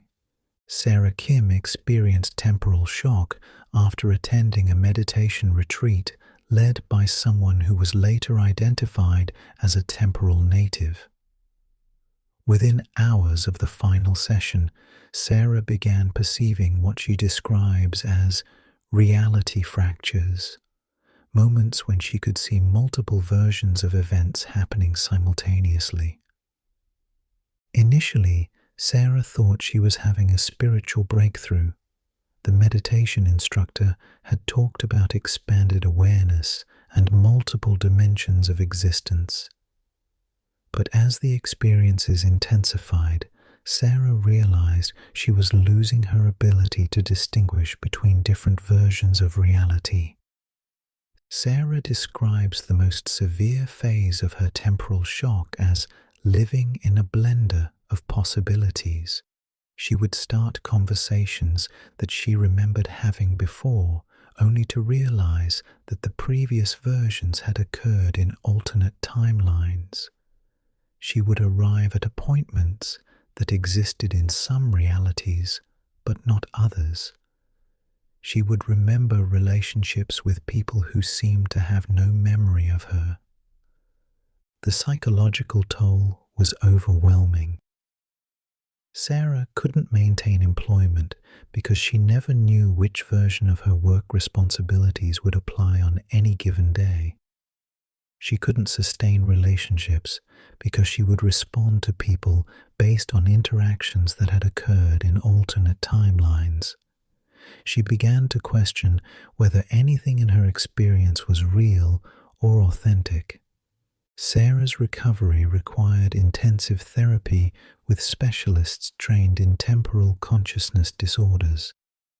Over 18 months, she gradually learned to anchor herself in what therapists call the consensus timeline, the version of reality that most people experience as primary. But she never fully lost her awareness of alternate possibilities. Sarah's case illustrates the potential dangers of uncontrolled temporal consciousness awakening. As the number of temporal natives increases and consciousness cascade effects accelerate, more people might experience similar shock responses without access to appropriate support systems. Dr. Walsh has been working with government health agencies to develop protocols for managing temporal consciousness emergence on a larger scale. Her recommendations include establishing specialized treatment centers, training mental health professionals in temporal disorders, and creating public awareness campaigns about the signs and symptoms of temporal awakening. But these preparations assume that temporal consciousness emergence will remain relatively rare and manageable. If Dr. Chen's cascade models are accurate, we might be facing a scenario where significant portions of the population develop temporal awareness simultaneously, overwhelming existing support systems and creating widespread social disruption.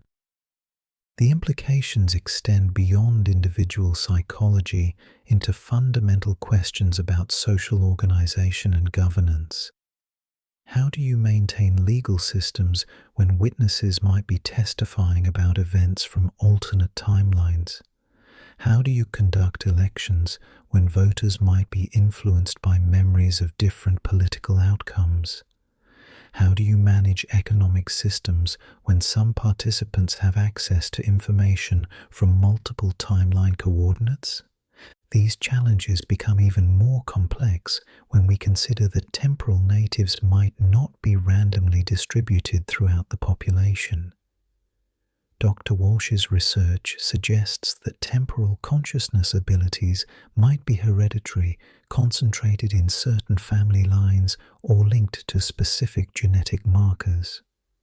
If temporal natives represent a distinct subset of humanity with fundamentally different cognitive capabilities, we might be witnessing the emergence of what could be considered a new human subspecies.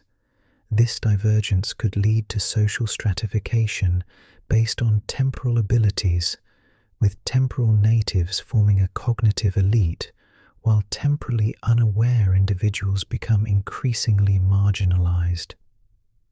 Alternatively, if temporal consciousness represents the next stage of human evolution, then temporal natives might be the advanced scouts of a transformation that will eventually encompass all of humanity. The current period of temporal anomalies and consciousness awakening might be a transitional phase leading to a fundamentally different form of human civilization. Dr. Lisa Martinez, a futurist at the Brookings Institution, has been modeling potential scenarios for society-wide temporal consciousness emergence. Her research suggests that the transition could follow several different pathways, each with dramatically different implications for human civilization. In the gradual integration scenario, temporal consciousness spread slowly enough for social institutions to adapt and accommodate the new abilities. Legal systems develop frameworks for handling temporal testimony. Educational systems evolve to support temporal native children. Economic structures adapt to account for temporal information advantages. In the cascade collapse scenario, temporal consciousness spreads too rapidly for social adaptation. Existing institutions break down as they become unable to function in a population where significant numbers of people experience multiple realities simultaneously. Society fragments into competing groups based on temporal abilities and timeline preferences. In the conscious evolution scenario, the emergence of widespread temporal consciousness triggers a deliberate transformation of human civilization. People with temporal abilities work together to design new forms of social organization that function across multiple timeline coordinates. Traditional concepts of individual identity, linear causality, and singular reality are abandoned in favor of more fluid and collaborative approaches to existence. Dr. Martinez's modeling suggests that which scenario unfolds depends largely on how quickly temporal consciousness spreads and how well prepared society is to manage the transition. The presence of temporal natives might be providing us with a preview of coming changes, allowing us to develop adaptation strategies before widespread awakening occurs. But her research also reveals that the transition period could be manipulated by groups with access to temporal consciousness or temporal technology. If some organizations develop the ability to control or influence temporal awakening, they could steer society toward scenarios that serve their interests rather than allowing natural evolution to unfold. This possibility adds a strategic dimension to the temporal native phenomenon. These individuals might not just be evolutionary harbingers or random genetic variations. They might be crucial players in determining how humanity navigates the transition to temporal consciousness, whether that transition leads to liberation or control. Agent Jennifer Park, formerly with the Department of Temporal Affairs, has provided classified testimony about government efforts to identify and monitor temporal native individuals. According to Park, multiple agencies have been tracking temporal natives since the 1980s, initially treating them as potential security threats or intelligence assets. Park describes programs designed to recruit temporal native children into government service, offering specialized education and training in exchange for their cooperation in temporal monitoring and analysis projects. These programs operate under various cover identities, including gifted education initiatives, psychological research studies, and specialized boarding schools. But Park's testimony reveals that government interest in temporal natives has evolved from recruitment to control. Recent programs focus on suppressing temporal consciousness development rather than harnessing it.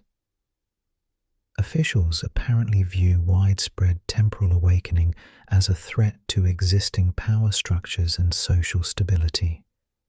Park describes witnessing deliberate efforts to interfere with temporal consciousness transmission, including electromagnetic devices designed to disrupt temporal awareness, pharmaceutical interventions that suppress temporal perception, and psychological techniques that discourage temporal consciousness development. These suppression efforts might explain why temporal consciousness awakening hasn't proceeded as rapidly as Dr. Chen's models predict. Government intervention could be artificially slowing the natural evolution of human consciousness, preventing the cascade effects that would lead to widespread temporal awareness. But Park's testimony also suggests that suppression efforts are becoming less effective over time. Temporal consciousness seems to be developing resistance to interference, finding new pathways for transmission and awakening. The increasing frequency of temporal anomaly reports might reflect this growing resistance to suppression.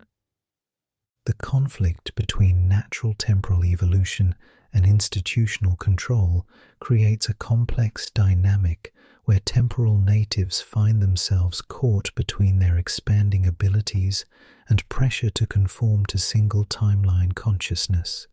Many learn to hide their abilities, presenting themselves as normal while secretly maintaining awareness of multiple realities.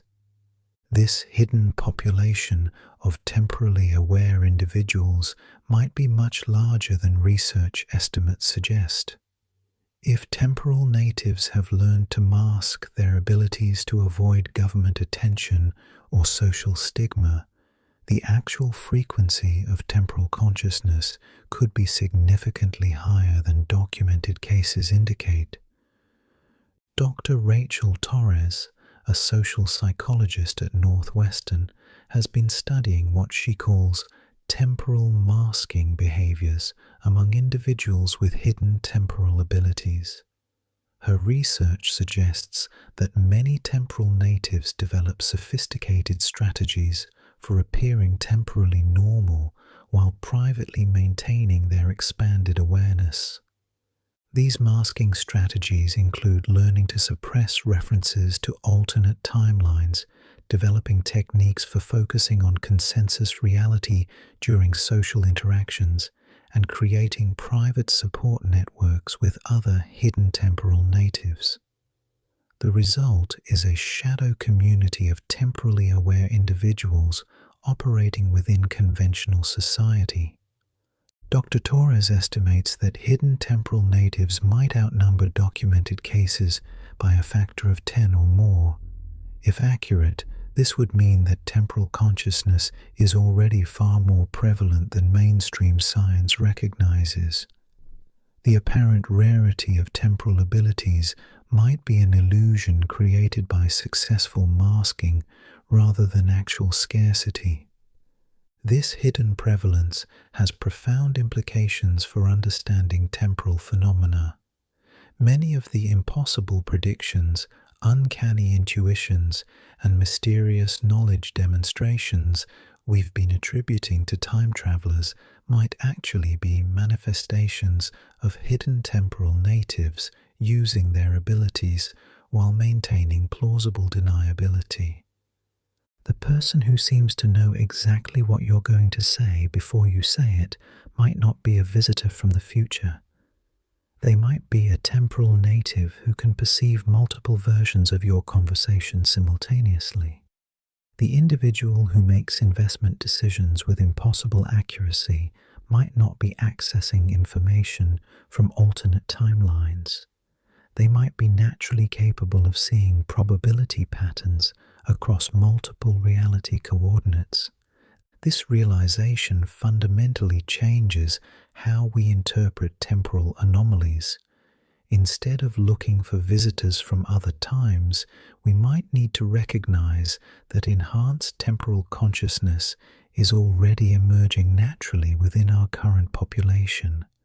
The time travelers among us might not be foreigners at all. They might be our neighbors, colleagues, and friends who have developed abilities that represent the next stage of human cognitive evolution. But if temporal consciousness is already more widespread than we realize, hidden beneath layers of social conditioning and institutional pressure, then the implications for the future become even more significant. We might not be waiting for temporal awakening to begin. We might be living through the early stages of a transformation that's already well underway.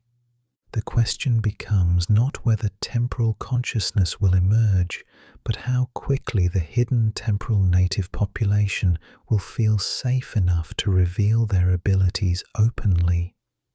The tipping point might not be reached through gradual awakening, but through sudden revelation as masked temporal natives realize they're not alone and begin acknowledging their abilities publicly. Dr. Amanda Foster, a complexity theorist at Santa Fe Institute, has been modeling these sudden revelation scenarios. Her research suggests that hidden populations often remain stable for extended periods before reaching critical thresholds that trigger rapid disclosure cascades. In Dr. Foster's models, the temporal native population could remain largely hidden until reaching approximately 15% of the total population. At that point, the social and psychological pressure of masking becomes unsustainable, leading to widespread simultaneous revelation that could transform society almost overnight. This sudden revelation scenario might explain why temporal anomaly reports seem to be accelerating exponentially rather than following gradual growth patterns. We might be approaching the critical threshold where hidden temporal natives begin revealing themselves, creating the appearance of sudden emergence when the abilities have actually been developing quietly for decades. The acceleration might also be driven by external factors that make masking more difficult. Advances in brain imaging technology, increased psychological awareness, and growing public interest in consciousness research all make it harder for temporal natives to hide their abilities. They might be forced into revelation whether they're ready or not. But the most significant factor might be the growing recognition among hidden temporal natives that their abilities are needed. If they can perceive multiple timeline coordinates, they might be aware of approaching challenges that require temporal consciousness to address effectively. Climate change, technological risks, social instability, all of these problems might require the kind of multidimensional awareness that only temporal consciousness can provide. Emma Rodriguez, the temporal native teenager we met earlier, describes feeling an increasing sense of urgency about revealing her abilities publicly. She can perceive timeline coordinates where environmental and social problems escalate into civilizational collapse, and alternate coordinates where temporal consciousness helps humanity navigate these challenges successfully. Emma feels responsible for helping steer reality toward the positive timeline coordinates, but she knows she can't do it alone. She needs other temporal natives to emerge from hiding and work together to influence which possibilities become manifest in the primary timeline. Emma's sense of responsibility reflects a common theme among temporal natives who've been interviewed by researchers. They often report feeling like guardians or caretakers of multiple timeline possibilities, with an obligation to help guide reality toward outcomes that benefit the greatest number of people across the greatest number of timelines. This guardian mentality might explain why temporal natives often seem to possess moral clarity and social consciousness that exceeds their apparent age or experience. If they can perceive the long-term consequences of actions across multiple realities, they naturally develop ethical frameworks that account for complex systemic effects. But the guardian role also creates enormous psychological pressure. Temporal natives often struggle with the weight of perceived responsibility for outcomes they can influence but not fully control. They might blame themselves for negative events they feel they should have prevented, or experience anxiety about making choices that could have far-reaching consequences across multiple timelines. Dr. Walsh has been developing support protocols specifically for temporal natives who experience guardian syndrome. These interventions focus on helping them understand the limits of their influence while maintaining their sense of purpose and ethical commitment. But Dr. Walsh's work has revealed that temporal natives might actually have more influence over timeline outcomes than previously understood. Her research suggests that conscious intention and emotional resonance can significantly affect which possibilities manifest from the quantum field of potential realities. In controlled experiments, temporal natives who focused their intention on specific outcomes were able to influence probability distributions in ways that exceeded statistical expectations. They couldn't force particular events to occur, but they could nudge the likelihood of positive outcomes while reducing the probability of negative ones. This influence seems to operate through what Dr. Walsh calls quantum empathy, the ability to emotionally resonate with desired outcomes across multiple timeline coordinates. Temporal natives who can genuinely feel love, compassion, or hope for specific possibilities seem capable of increasing the likelihood that those possibilities will manifest in experienced reality. The implications are staggering. If temporal natives can consciously influence which timeline possibilities become real, then they possess a form of creative power that could literally reshape reality. The future might not be determined by physical forces or random chance, but by the collective intentions and emotional resonance of temporally aware individuals. This possibility transforms temporal natives from passive observers of multiple realities into active participants in reality creation. Their emergence might not just be evolutionary development, but a form of conscious intervention in the trajectory of human civilization. But this creative power comes with enormous responsibility. If temporal natives can influence timeline outcomes, then their choices affect not just their own lives, but the lives of everyone who shares their reality. The decisions made by hidden temporal natives might already be shaping the world in ways that non-temporal individuals never realize. Consider the possibility that every positive surprise, every unexpected solution, every moment when things work out better than expected might be the result of temporal natives using their abilities to nudge reality toward more beneficial outcomes. The apparent randomness of good fortune might actually be the invisible influence of temporally aware individuals working to improve conditions for everyone. But this same influence could be used for selfish or harmful purposes. Temporal natives who lack ethical development might use their abilities to benefit themselves at others' expense, creating personal advantage while contributing to larger problems. The power to influence timeline outcomes could become a form of invisible oppression if wielded without wisdom and compassion. This ethical dimension might be why temporal consciousness seems to be naturally linked with enhanced empathy and social awareness. The universe might have built-in safeguards that ensure temporal abilities develop alongside moral sophistication, preventing the misuse of reality-shaping power. But these safeguards might not be perfect.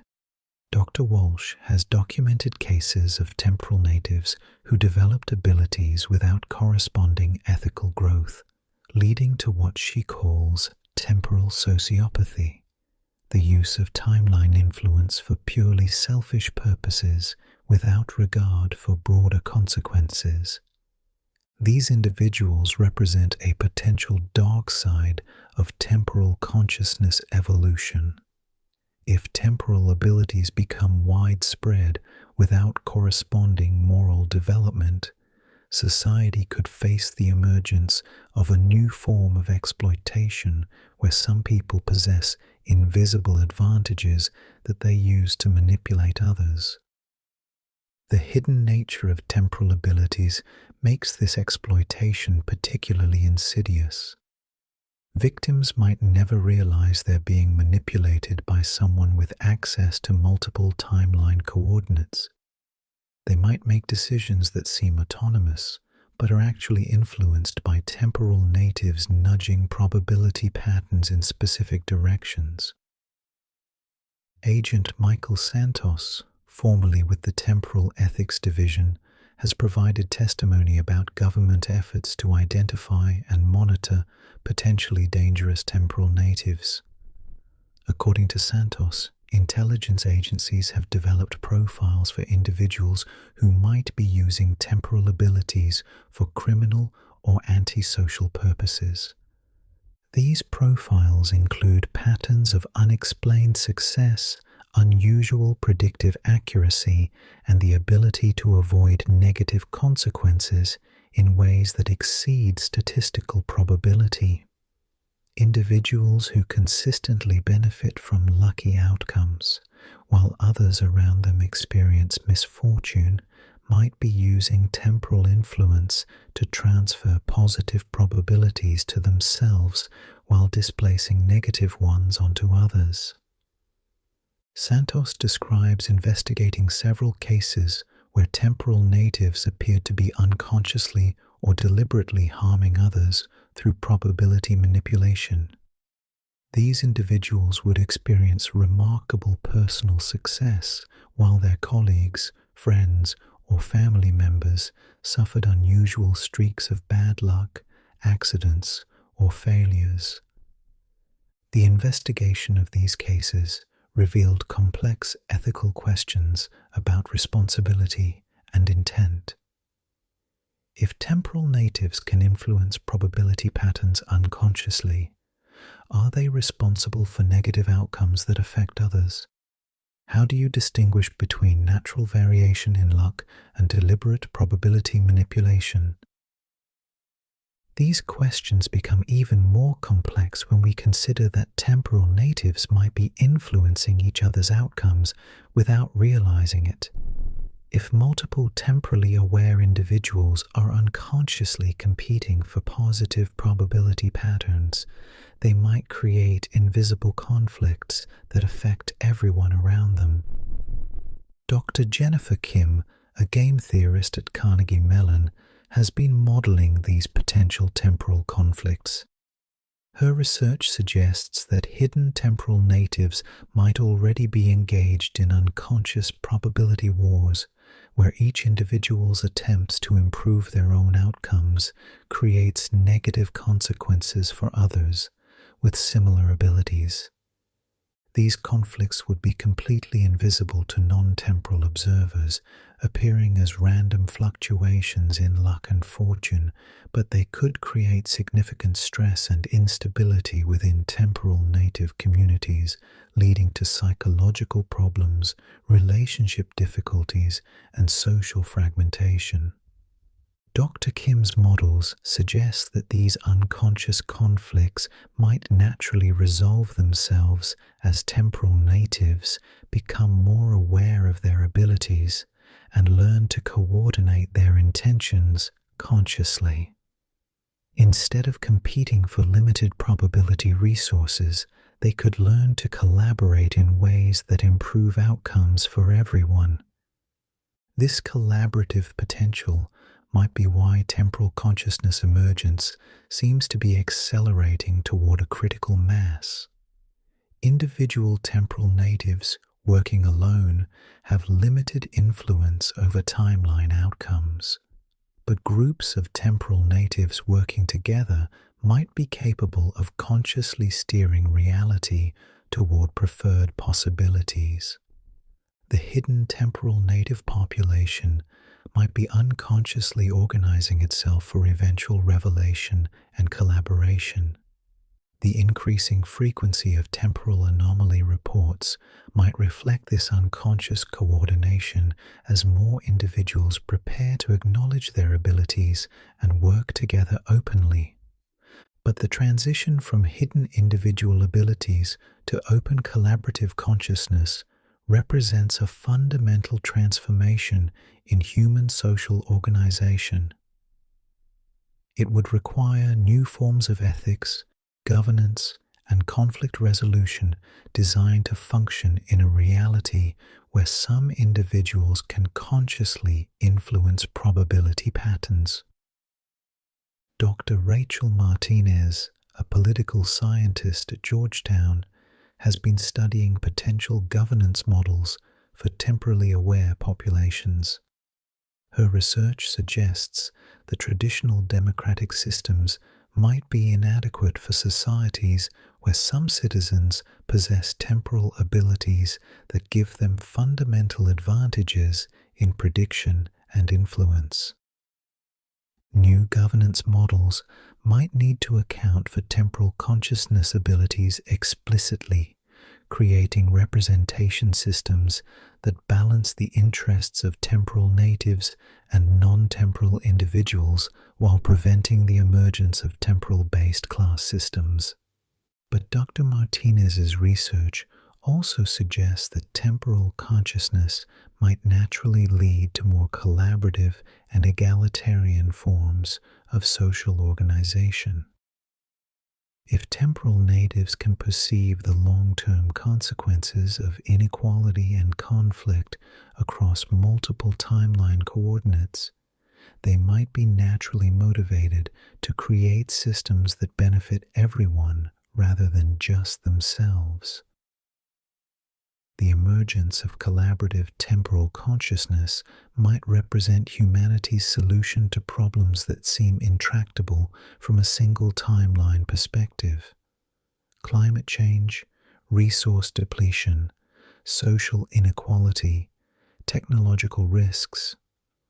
All of these challenges might require the kind of multidimensional awareness and long-term thinking that only temporal consciousness can provide. Dr. Elena Vasquez, the quantum physicist we encountered earlier, has been collaborating with temporal natives to explore practical applications of their abilities. Her research suggests that temporal consciousness might be essential for navigating the complex challenges facing human civilization in the coming decades. In experimental sessions, temporal natives working with Dr. Vasquez have demonstrated the ability to perceive timeline coordinates where various global problems are successfully resolved. They can identify decision points where specific actions lead to positive outcomes, and they can sense the emotional and psychological factors that influence whether people make choices that benefit long-term survival.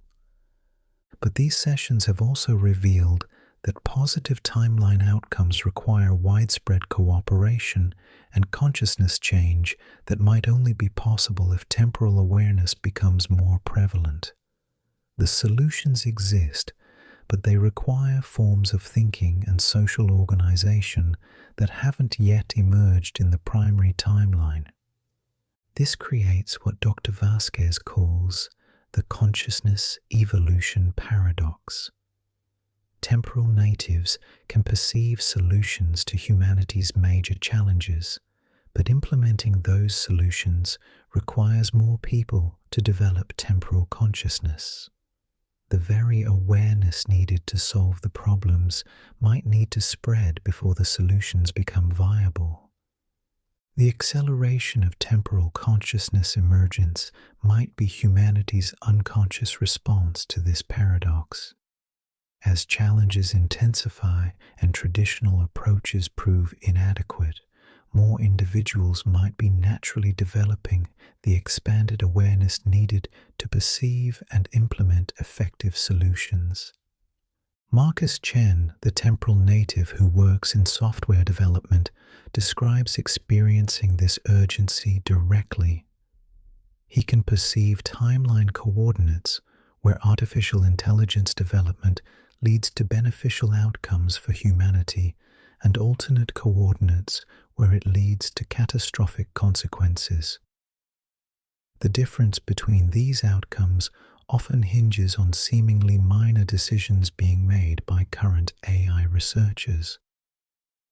Marcus has been subtly influencing these decisions through carefully timed conversations, strategic information sharing, and what he calls probability gardening, creating conditions that make positive choices more likely without directly manipulating the decision makers. But Marcus also recognizes that his individual influence has limits. The challenges facing AI development are too complex for any single temporal native to address effectively. He's been working to identify other temporal natives in the technology sector, hoping to coordinate their efforts towards steering AI development in positive directions. This kind of informal coordination might already be happening across multiple sectors and industries. Hidden temporal natives might be unconsciously organizing themselves into loose networks focused on addressing specific challenges through collective probability influence.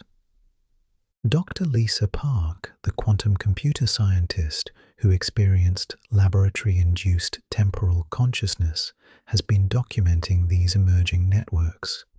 Her research suggests that temporal natives naturally gravitate toward positions of influence in critical industries: technology, healthcare, education, environmental science, and public policy. These positioning patterns might not be coincidental.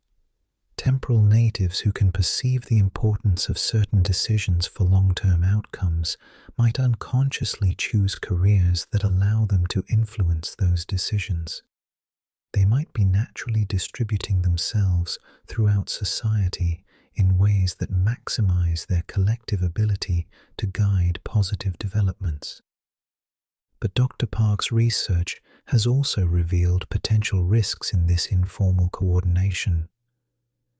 Without explicit communication and shared ethical frameworks, different groups of temporal natives might work toward conflicting goals.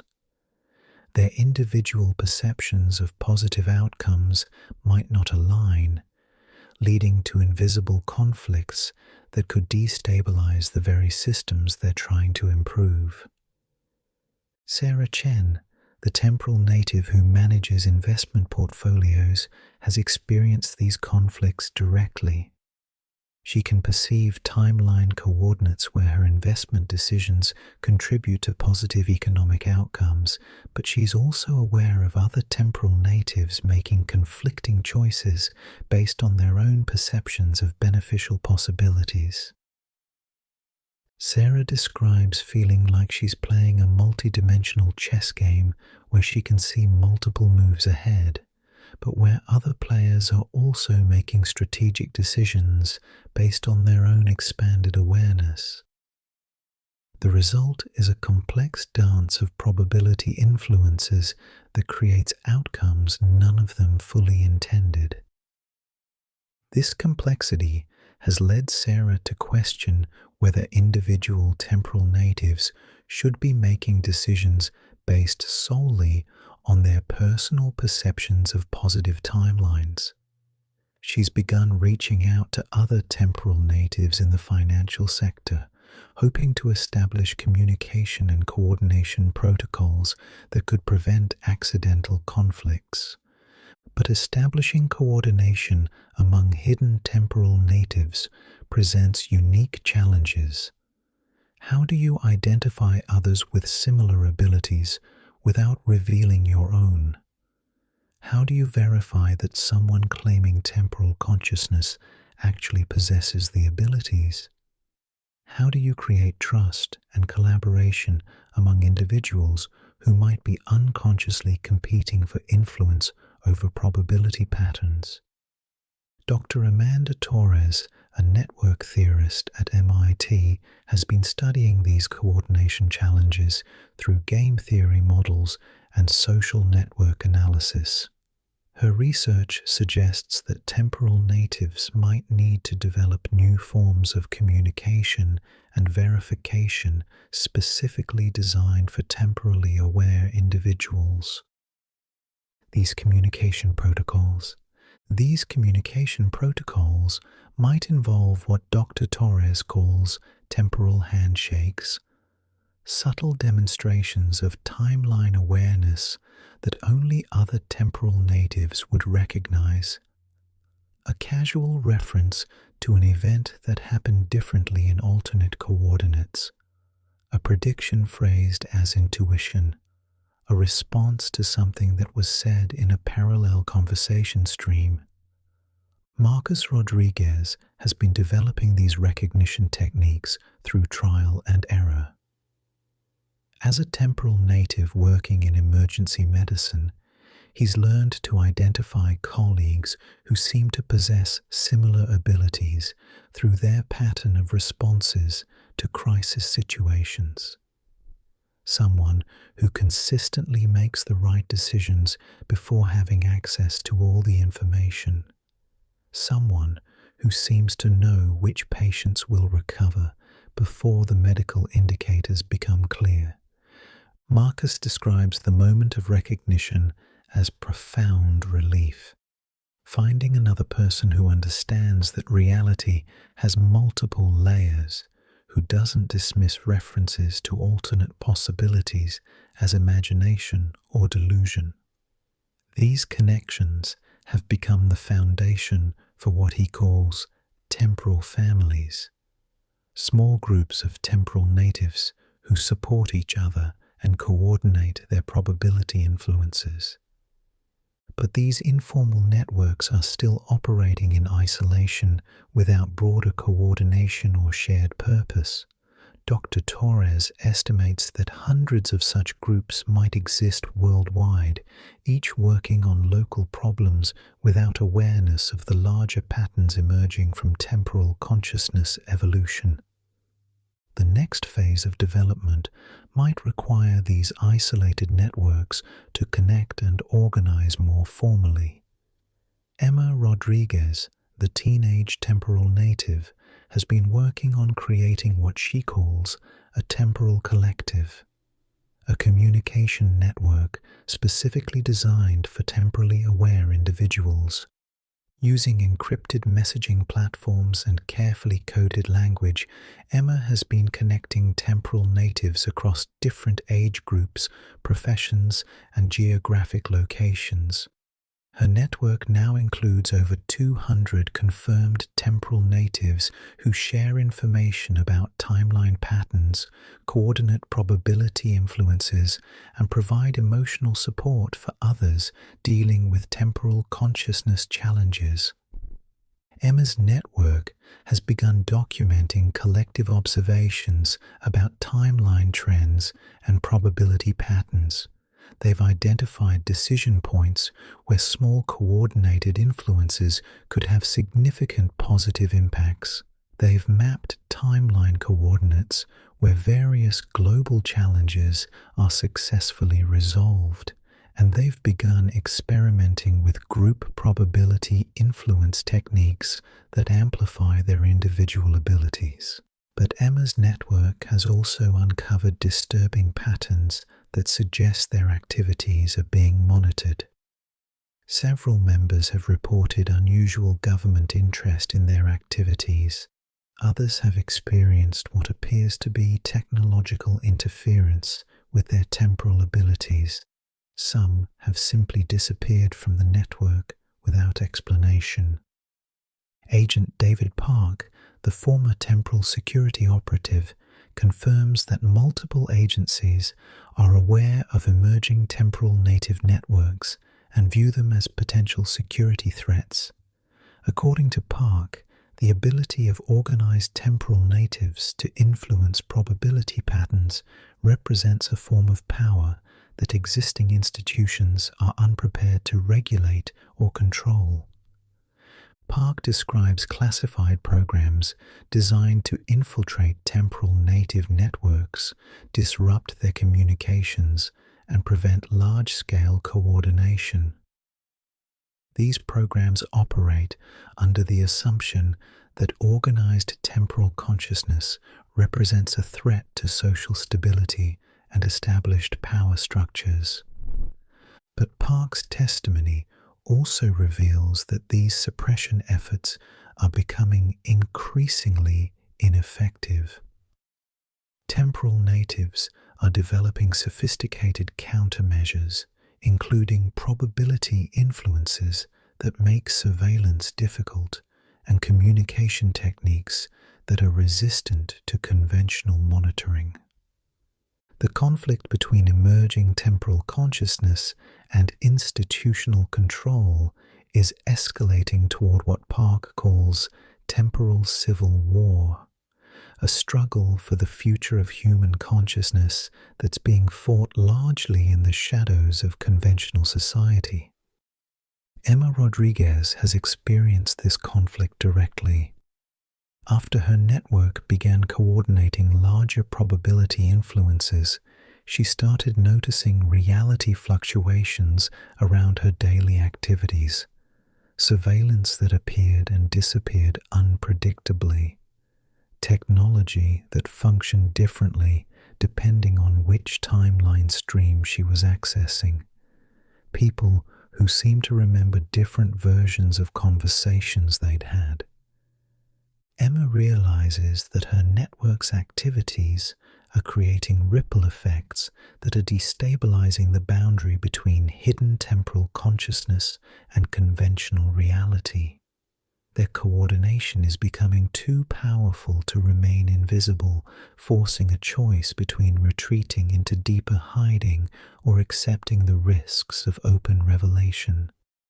Dr. Jennifer Walsh believes this choice point represents a crucial moment in human evolution. Her research suggests that temporal consciousness has reached a development threshold where it can no longer remain hidden without stagnating. The abilities need to be acknowledged and integrated into society, or they'll be suppressed in ways that could permanently limit human cognitive potential.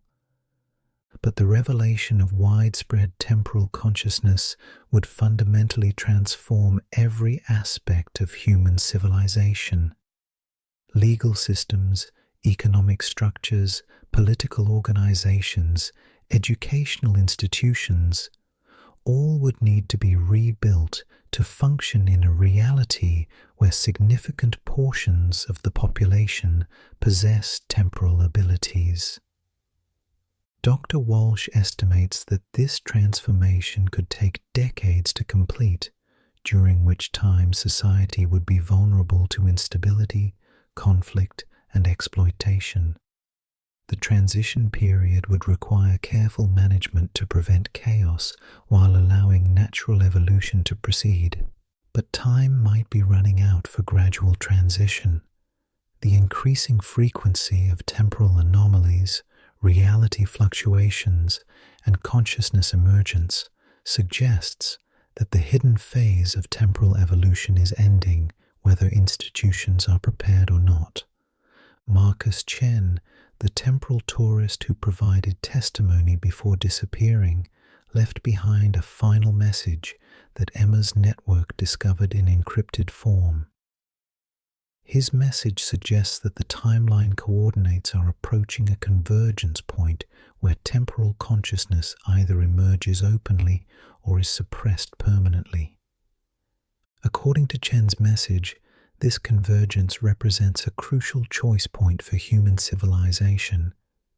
The timeline branches that lead to suppression result in technological stagnation, social regression, and eventual civilizational collapse. The branches that lead to open temporal consciousness result in unprecedented cooperation, problem-solving capabilities, and expansion beyond Earth.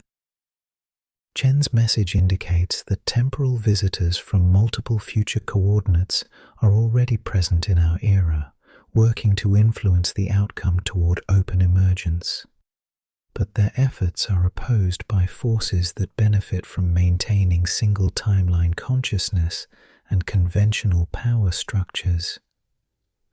The struggle isn't just between temporal natives and government agencies. It's between competing visions of humanity's future, with temporal consciousness serving as the deciding factor. Dr. Sarah Mitchell, the CERN researcher studying temporal echo signatures, has detected increasing evidence of this struggle in quantum particle behavior. Her latest experiments show temporal influences that appear to be deliberately created by competing groups of future observers, each trying to steer current events toward their preferred timeline outcomes. These competing influences create what Dr. Mitchell calls temporal turbulence, fluctuations in the quantum field that make reality increasingly unstable. The more different groups try to influence the same events, the more chaotic the timeline becomes. This turbulence might explain the increasing unpredictability and intensity of recent global events. Political upheavals, technological disruptions, environmental changes, social transformations, all might be symptoms of temporal forces competing to shape the future. But Dr. Mitchell's research also suggests that this turbulence is approaching a resolution point. The quantum field can only sustain so much temporal interference before it collapses into a single, stable configuration. When that happens, one timeline possibility will become permanently manifest while all others fade into potential. The next few years might represent the final phase of this temporal struggle. The choices made by temporal natives, government agencies, and ordinary individuals during this period could determine which version of the future becomes real. Emma Rodriguez and her network have decided to accelerate their revelation timeline. They're planning coordinated public demonstrations of temporal abilities designed to make the existence of temporal consciousness undeniable. They believe that open acknowledgement is the only way to ensure positive timeline outcomes. But they also understand the risks. Government suppression could intensify. Social backlash could target temporal natives. Reality fluctuations could increase as more people become aware of timeline instability. Despite these dangers, Emma feels that hiding is no longer an option. The problems facing humanity require temporal consciousness to solve, and those problems are escalating too rapidly for gradual awakening. As our exploration draws to a close, remember that everything we've discussed tonight might be happening around you right now. The person sitting next to you on your morning commute might be experiencing memories from 3 different timelines simultaneously. Your co-worker, who always seems to know exactly what to say, might be accessing information from alternate reality coordinates. Your friend who makes unusually insightful predictions might be a temporal native who's learned to mask their abilities. The world you think you know might be far more complex, fluid, and mysterious than conventional reality suggests. Time might not be the linear progression you've always assumed. Consciousness might not be limited to single timeline awareness. The future might not be as uncertain as it appears. But perhaps most importantly, you might not be as powerless as you believe. If temporal consciousness is emerging naturally in the human population, if it's spreading through exposure and emotional connection, if it represents the next stage of human evolution, then you might already be developing these abilities yourself. Those moments of déjà vu, those sudden insights that seem to come from nowhere, those times when you know something you couldn't possibly know, these might not be random neural glitches. They might be evidence that your consciousness is already beginning to operate across multiple timeline coordinates. The time travelers among us might not be visitors from distant futures. They might be the early manifestations of what we're all becoming. And the future they're working to create might not be something that happens to us, but something we're actively participating in, one temporally aware moment at a time. So tomorrow, when you encounter something that seems impossible, when someone demonstrates knowledge they shouldn't possess, when reality feels just slightly off-kilter, remember tonight's journey. Remember that the boundaries between past, present, and future might be far more permeable than we've been taught to believe.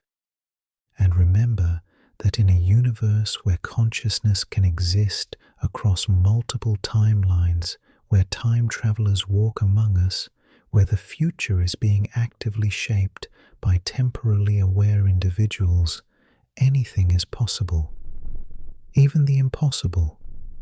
The question isn't whether time travelers are among us. The question is whether you're ready to recognize them, to acknowledge the temporal consciousness that might be emerging within yourself, and to participate consciously in shaping which version of the future becomes real. Because in the end, we're all time travelers. We're all moving through temporal coordinates, creating possibilities and influencing outcomes. The only difference is how aware we are of what we're doing. And awareness, as we've discovered tonight, might be the most powerful force in the universe. Sweet dreams, temporal explorers, and remember, the future is watching.